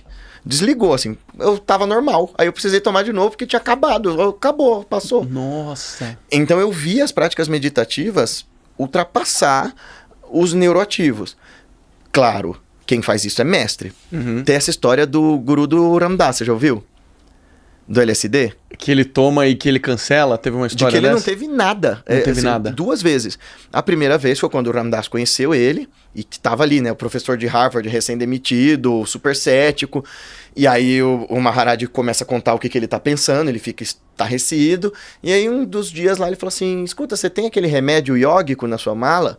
Aí, que remédio iógico? Do que ele tá falando? Será que é o LSD? Ele fala, é. Daí ele cata todos os papeizinhos que dava tipo para 6 homens adultos do nosso tamanho e bluf, manda para dentro. E fica olhando pro Ram Dass, assim, horas e, tipo, nada aconteceu. Ele continua conversando com todo mundo e tal. No final do dia ele ainda faz assim, tipo, tá aqui, ó. Uau! E o Ram Dass fica assim, tipo, mano, como é possível? Será que ele fingiu que ele tomou? Ele passou alguns anos duvidando disso. E aí, chegou uma outra vez que ele encontrou o Maharaj e eles estavam... Foi um encontro até meio milagroso, assim, porque, tipo, o Maharaj ele era um guru itinerante, ele era um guru muito diferente, assim, o guru do Ram Dass. O pessoal tentava dar dinheiro pra ele, ele falava, o que eu vou fazer com isso aqui? Jogava fora, assim, tipo, mano, dá pra comprar fruta com isso aqui? Não, a gente tá no Himalaia, então eu não quero, jogava fora, assim. E ele tava andando pelas estradas e o Ram Dass passou de ônibus e encontrou o guru dele andando pela estrada com um grupo de devotos. Então vamos lá pro ashram. Eles foram lá pro ashram do mestre. E aí o Maharaj olha pra ele e fala assim, você não acreditou, né, na história do LSD? E o Ram Dass disse que não tinha confessado isso pra ninguém. Aí ele falou, Ele falou, então traz aqui. Ele falou, tinha mais do que eu tinha antes. Eu falei, dessa vez vou drogar esse velhinho, vamos ver se ele é realmente bom. E o cara toma outra dose que serviria pra matar uma pessoa. Nossa. E aí, nos primeiros 5 minutos, ele passou a Urandas, começa a fazer assim... Parece que tá surtando, começa a correr de um lado pro outro, a babar, a se trimilicar todo. E o Urandas, ai meu Deus, eu matei o guru. Aí ele começa... Aí o Maharaj para, começa a gargalhar e fala, você não entendeu nada, né? Não, tava nas costas dele, volta, senta ali como se nada tivesse acontecido. Meu, não sabia dessa história, que negócio impressionante. Tamanho controle, né, que tem. Gui, me conta um pouco, assim... Você é hoje um grande conhecedor da Índia vivida, não da Índia teórica, porque você leva grupos lá, eu até procurei saber, vai ter uma agora que vai ser Índia e Nepal, né? Isso, vai ser um roteiro bem diferente esse. 40 e tantos dias? Não, esses são 23 dias. 23 dias? 23 dias. É um tempo legal, cara, porque, claro... Fica muito lugar, né? É muito lugar, é muito longe pra chegar, é cansativo chegar lá. Mesmo que você viaje de executiva ou de primeira classe, que não é o caso da maioria, não é o meu caso, é cansativo a burro. São várias horas de avião, ser recuperado do jet lag demora. Eu fico uma semana meio bagunçado, assim... Mas eu vou sempre... E esse roteiro agora, eu sempre tento levar as pessoas para uma experiência muito diferente lá. Não é uma experiência turística, mas uma experiência espiritual mesmo. Levar dentro dos templos, mostrar diferentes práticas espirituais, diferentes formas do hinduísmo, os textos tradicionais. Então agora, por exemplo, nós vamos em abril... então nós vamos conhecer os vários templos shivaitas, e os templos do sul da Índia são completamente diferentes dos do norte, até a língua é diferente. Vamos onde viveu o Ramana Maharshi, esse mestre, onde viveu o Krishnamurti. Vamos no lugar em que o Swami Vivekananda resolveu vir para o Ocidente, porque no ano que o Yogananda estava nascendo, o Vivekananda veio para o Ocidente e foi o primeiro monge hindu a vir para cá. Então nós vamos nesses lugares todos e eu vou mostrar o tantrismo tradicional, que não tem nada a ver com, né, a doutrina da putaria. E aí, no Nepal, a gente mostra esse outro aspecto do Tantra também, porque lá metade da população é hindu, metade é budista, e essas duas metades se misturam, né? Então, você pergunta para um Nepali se é hindu ou se é budista, ele fala assim, eu não sei. Então, alguns são bem contundentes, eu sou budista, eu sou hindu, mas assim, eles misturam muito as práticas e as crenças e tal.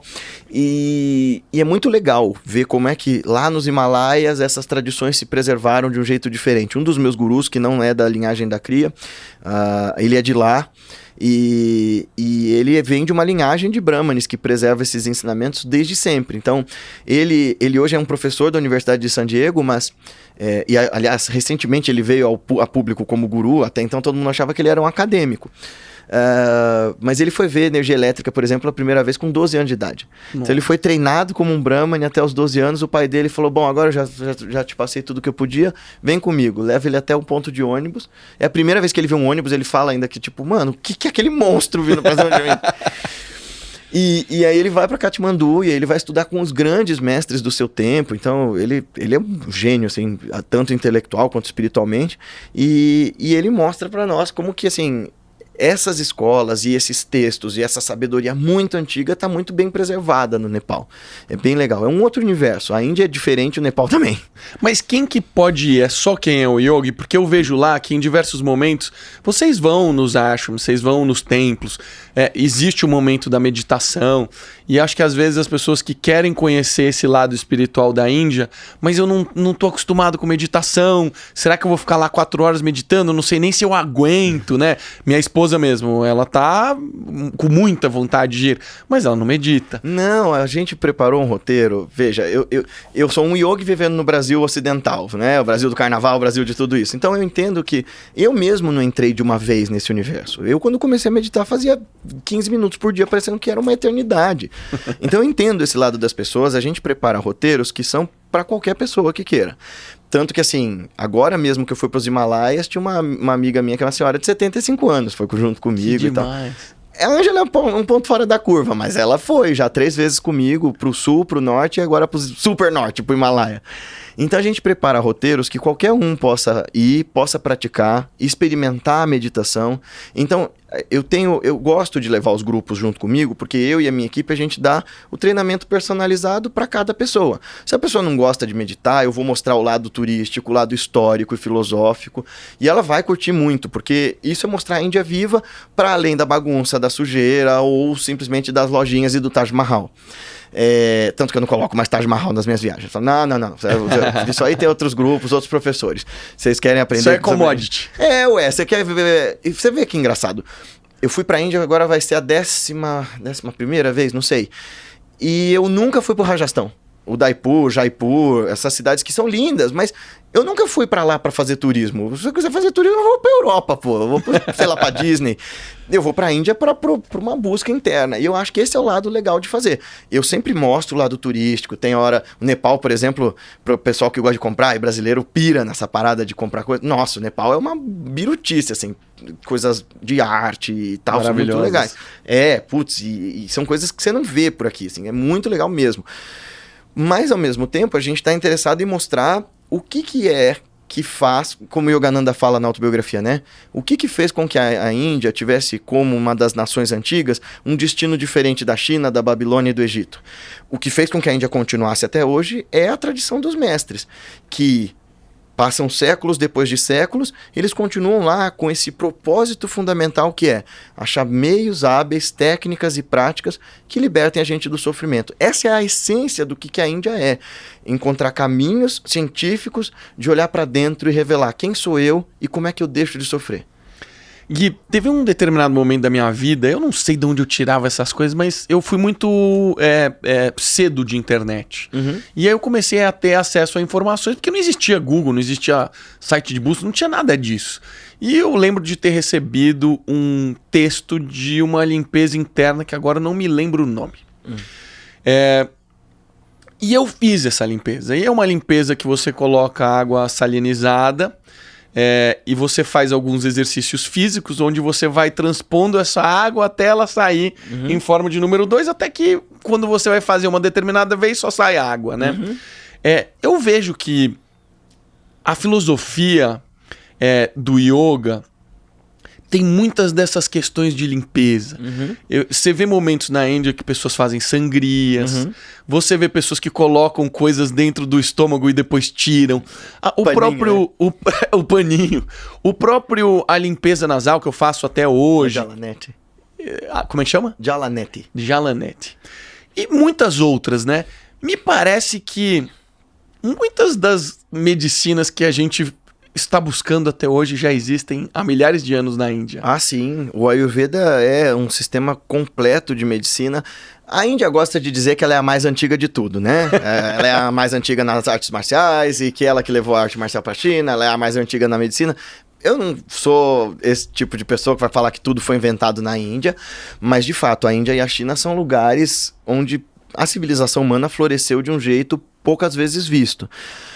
E o Ayurveda é um sistema de medicina bastante interessante, assim como a medicina chinesa, porque ele faz essa integração de corpo, mente e consciência. Então você percebe, por exemplo, essas limpezas todas que você falou, você vai achar dentro do sistema da medicina, mas dentro do Hatha Yoga também. Então os Hatha Yogis mesmo, eles passam boa parte do dia purificando corpo e mente através de um monte de práticas, né?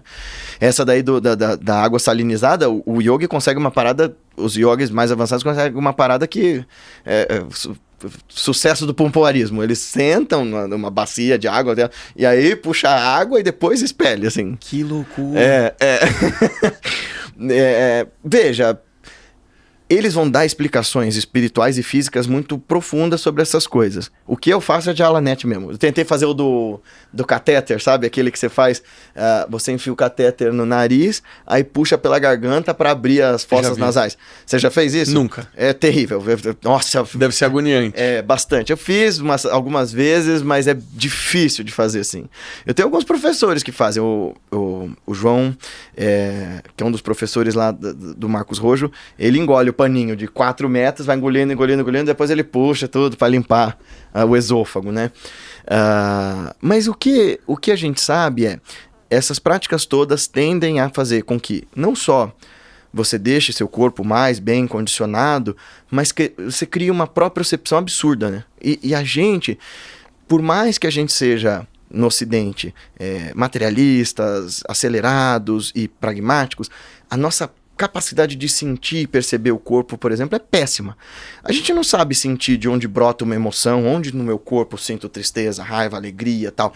A gente não sabe perceber como é que a gente se percebe no calor, no frio. Essas sensações de propriocepção e interocepção, quer dizer, sentir o corpo por dentro e sentir a si mesmo habitando nesse corpo, é um dos passos essenciais no yoga e um dos passos essenciais para a gente cultivar equilíbrio emocional, para a gente cultivar equilíbrio atencional. Você tem algumas tatuagens que eu acho que são sânscrito? Essa é sânscrito e essa é bengali. O que elas querem dizer? Essa daqui é uma frase de Lahiri Mahashaya. Aqui está escrito Banat Banat Banjai e o Om Bengali. Então, Banat Banat Banjai significa fazendo, fazendo, um dia feito. Quer dizer, insiste, persiste, resiste, a meta espiritual é cumprida. Isso para mim foi um lembrete, assim, olha bem para esse negócio, continue. Todo dia, um pouquinho. E aqui é o olho de Kali, né? Deus como mãe divina, e uma oração para ela, né? Sarva Mangala Mangalye Shive Sarvarta Sadike Sharanye Trambake Gauri Narayani Namostute. Então, uma saudação a Deus como mãe divina, Shive, a contraparte de Shiva, Narayani, aquela que fornece bem-aventurança, Gauri, a grande pastora, tem a Deus como mãe. E aqui é Shiva na sua forma irada, é a consciência divina na forma absoluta, é Bhairava. Que demais! E aqui é o ego. Linda! Assim. Esse cara decapitado aqui simboliza o ego, né? Que é destruído em vias de você se iluminar e se tornar Bhairava. E aí Deus é colocado dessa forma terrível, porque a realidade divina nos espanta, né? De assim, de... Você fez aqui ou você fez na Índia? Aqui. Fiz aqui. E foi uma criação que você trouxe de lá, porque, pô, a imagem, né, isso é um santo indiano, né? Você sabe que a galera lá pira, né? Eles, ai meu Deus, é Bhairava, que incrível! É mesmo? Porque pra eles tem uma série de tabus. Teve teve uma caverna que quem for, eventualmente alguém que tá ouvindo aqui for comigo pra Índia em abril, vocês vão comigo nessa caverna. E é um lugar super legal, assim, uma caverna mesmo pra meditar. Eu tava indo todo dia, ficava horas lá e os brahmanes estavam achando impressionante esse branquelo, né, sentado ali fazendo meditação. E um deles um dia fez assim, posso falar inglês com você? Eu falei, pode, porque eu tava subindo a montanha todo dia, num lugar que É que agora em janeiro eu fui pra fazer minhas práticas, então eu ficava muitas horas fazendo as coisas lá. Você foi sozinho? Fui com uma amiga só. Com uma amiga, tá. Fui eu e ela, e eu fazia longas práticas. Quando eu subia pra montanha, ela não ia junto, eu ficava lá o dia todo e tal. E aí um desses caras falou assim, agora eu já tava me vendo todo dia, a gente chupou cana junto. Aí ele falou assim, isso aí, ó, médico disse que faz mal. Aí eu, que médico que falou que faz mal? Não, isso aí não te faz bem. Aí eu falei assim, então, eu mostrei pro meu mestre, ele não falou nada demais, ele deu risada. Aí ele, quem é teu mestre? Eu falei e tal. Ele falou, e isso aqui, quem? Eu falei, isso aqui é Ananda Bhairava. Aí ele falou, então ele sabe do que ele tá falando. Aí ele fez assim, em que Bhairava que você é iniciado? Eu falei, começou esse papo, assim, super fechado, assim, porque são aspectos de Deus, dependendo de que aspecto você vai ter um mantra. Eu comecei a trocar ideia com ele, ele fez assim, tá bom, bonita a tatuagem. São coisas bem profundas que só alguém mais avançado entenderia. Mas eles não gostam dessa coisa de marcar o corpo e tal, mas os indianos comuns, eles ficam... É muito normal eu chegar lá, eles catam meu braço, assim, eles pegam mesmo, nossa, você tatua Bengali no seu braço, nossa, isso é sânscrito, porque deve ser difícil você encontrar um ocidental com o nível de prática que você tem, né? Ô Gui, você está estudando neurociência. Quais são as intersecções de tudo que você já viveu do mundo da meditação, do mundo do pranayama e etc., com o que você está vendo agora de neurociência? Nossa, veja, a neurociência vai mostrar no campo teórico aquilo que um yogi faz consigo na prática. Até porque eu fui parar nesse universo do mestrado e do doutorado na neurociência, primeiro com a sorte de ter uma orientadora que é uma giga pesquisadora de meditação. Qual que é o nome dela mesmo? Elisa Cosassa. Ela é fellow do Mind and Life Institute, ela que sempre recebe o Dalai Lama e para os diálogos aqui no Brasil, ela é contato no Brasil de gente como Richard Davidson, como a filha do Paul Ekman, né, a Eve Ekman, essa galera toda interage com a Elisa e ela é incrível, assim. E o pós-doutorado dela, aliás, o doutorado dela foi pesquisando um sistema de yoga com um dos professores do Sadhguru, que é o Rishi Prabhakar. Eu nem sabia que esse cara tinha sido um dos professores do Sadhguru, ele não conta muito, mas tem fotos do Sadhguru abraçado com o Prabhakar. Nossa. E ele veio pro Brasil, assim. Então a Elisa, o pós-doc dela foi pesquisando as meditações da Monja Coen, então ela pesquisa isso há muito tempo. Então a gente vê que a prática meditativa é o caminho para você cultivar o bem-estar, cultivar o autoconhecimento, e a neurociência é o que explica como isso funciona, né? Essa explicação, por exemplo, toda dos neurônios é o que eu venho aprendendo lá. E o projeto em que eu fui parar foi uma coisa muito gratificante, porque eu sempre fui professor de meditação e estava ali na linha de frente. E eu virei, na pesquisa, alguém dos bastidores. Eu não estou dando aula para ninguém, mas eu estou disparando pesquisas para 2 projetos, o de mestrado com professores da rede pública e o de doutorado com os alunos. É um sistema chamado C-Learning, que foi um sistema desenvolvido com base nos ensinamentos do Dalai Lama, lá na Emory University, em que combina meditação, ética e educação socioemocional e leva um jeito de educar diferente. Porque se a gente pensar, a nossa escola até hoje, né, seja escola pública ou escola particular, tirando algumas escolas super de elite, é o mesmo modelo de escola desenvolvido lá no comecinho do século XIX, final do século XVIII. Então, assim, é uma escola feita para produzir operários, para enfiar conteúdo na tua cabeça. Só que a gente, como é que um professor vai competir, sei lá, com o YouTube? Sabe? A escola precisa de um outro dinamismo. Ao mesmo tempo, nunca ensinaram para nós, pelo menos para mim e para você, que eu tenho certeza, nunca ensinaram na nossa escola como sentir as emoções, como se trabalhar internamente, como trabalhar as relações com o outro, como trabalhar a ética. E, puxa vida, a escola tem esse lugar de convívio, né? Eu sempre comento isso que por que eu não aprovaria uma educação homeschooling, por exemplo? Porque por mais que teu pai possa ser um gênio, que saiba te educar muito bem, você ficar isolado em casa te priva da coisa que é fundante para a estruturação do caráter humano, que é conviver com o outro. É a interação, é o desafio, é você querer uma coisa, o outro querer outra, vocês têm que resolver isso, né? E aí foi muito legal, porque eu faço meditações de muitas horas e fui parar num sistema de práticas que passa práticas de 5 minutos, 10 minutos, 15 minutos. E eu olhava e falava assim, será que isso funciona, sabe? Porque minhas práticas...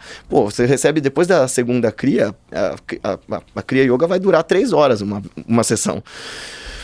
E aí, eu comecei a entrevistar essas professoras, assim, professoras do interior do Brasil, que nunca teriam tido contato com meditação se não fosse esse projeto.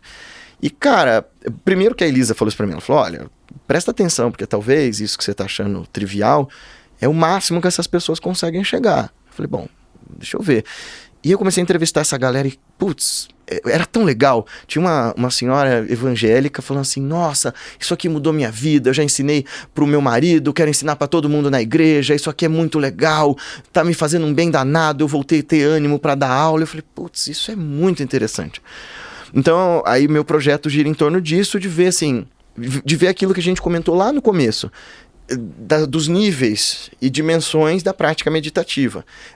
Ela foi inventada para levar a gente à autorrealização, mas ela serve como uma ferramenta poderosíssima para trazer boa vontade com a vida, para retomar o ânimo, para te resgatar na vontade de viver, melhorar suas relações, trabalhar aspectos de valores e de ética. Isso é muito fascinante.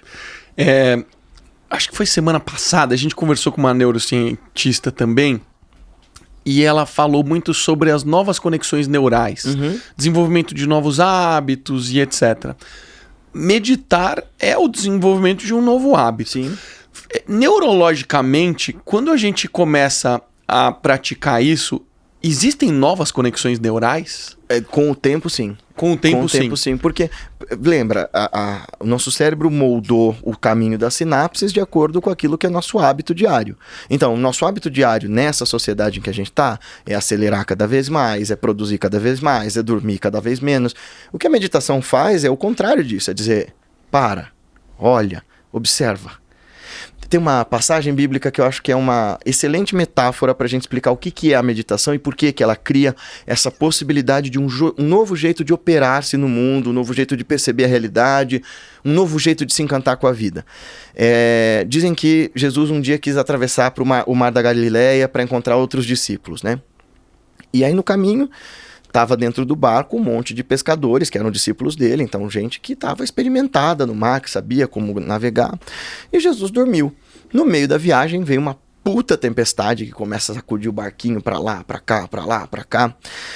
E aí, aqueles caras que sabiam tão bem como se governar no mar, já não sabiam mais se remava, se estendia a vela, se puxava a vela, se ia para um lado, se ia para o outro.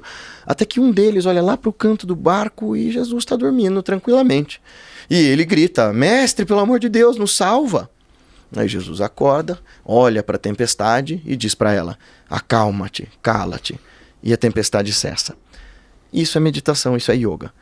O barquinho somos nós nos governando na vida, e os discípulos todos são as nossas várias faculdades mentais, nossa memória, nosso entendimento, nossa inteligência. E a gente sabe se resolver muito bem na vida quando está tudo bem. Mas quando vem a tempestade, a gente pira, né? Ah, meu Deus, para onde eu vou, para onde eu governo meu barquinho? O que a meditação vai te convidar a fazer olha para dentro, porque lá tem a consciência crística. Lá tem essa fonte de sabedoria indelével, esse lugar de paz perpétua dormindo. Chama, pede socorro para essa fonte aí dentro de você, e ela vai olhar para essa tempestade que você mesmo criou e vai dizer para ela, acalma-te, cala-te, e você vai ver esse mar cessar.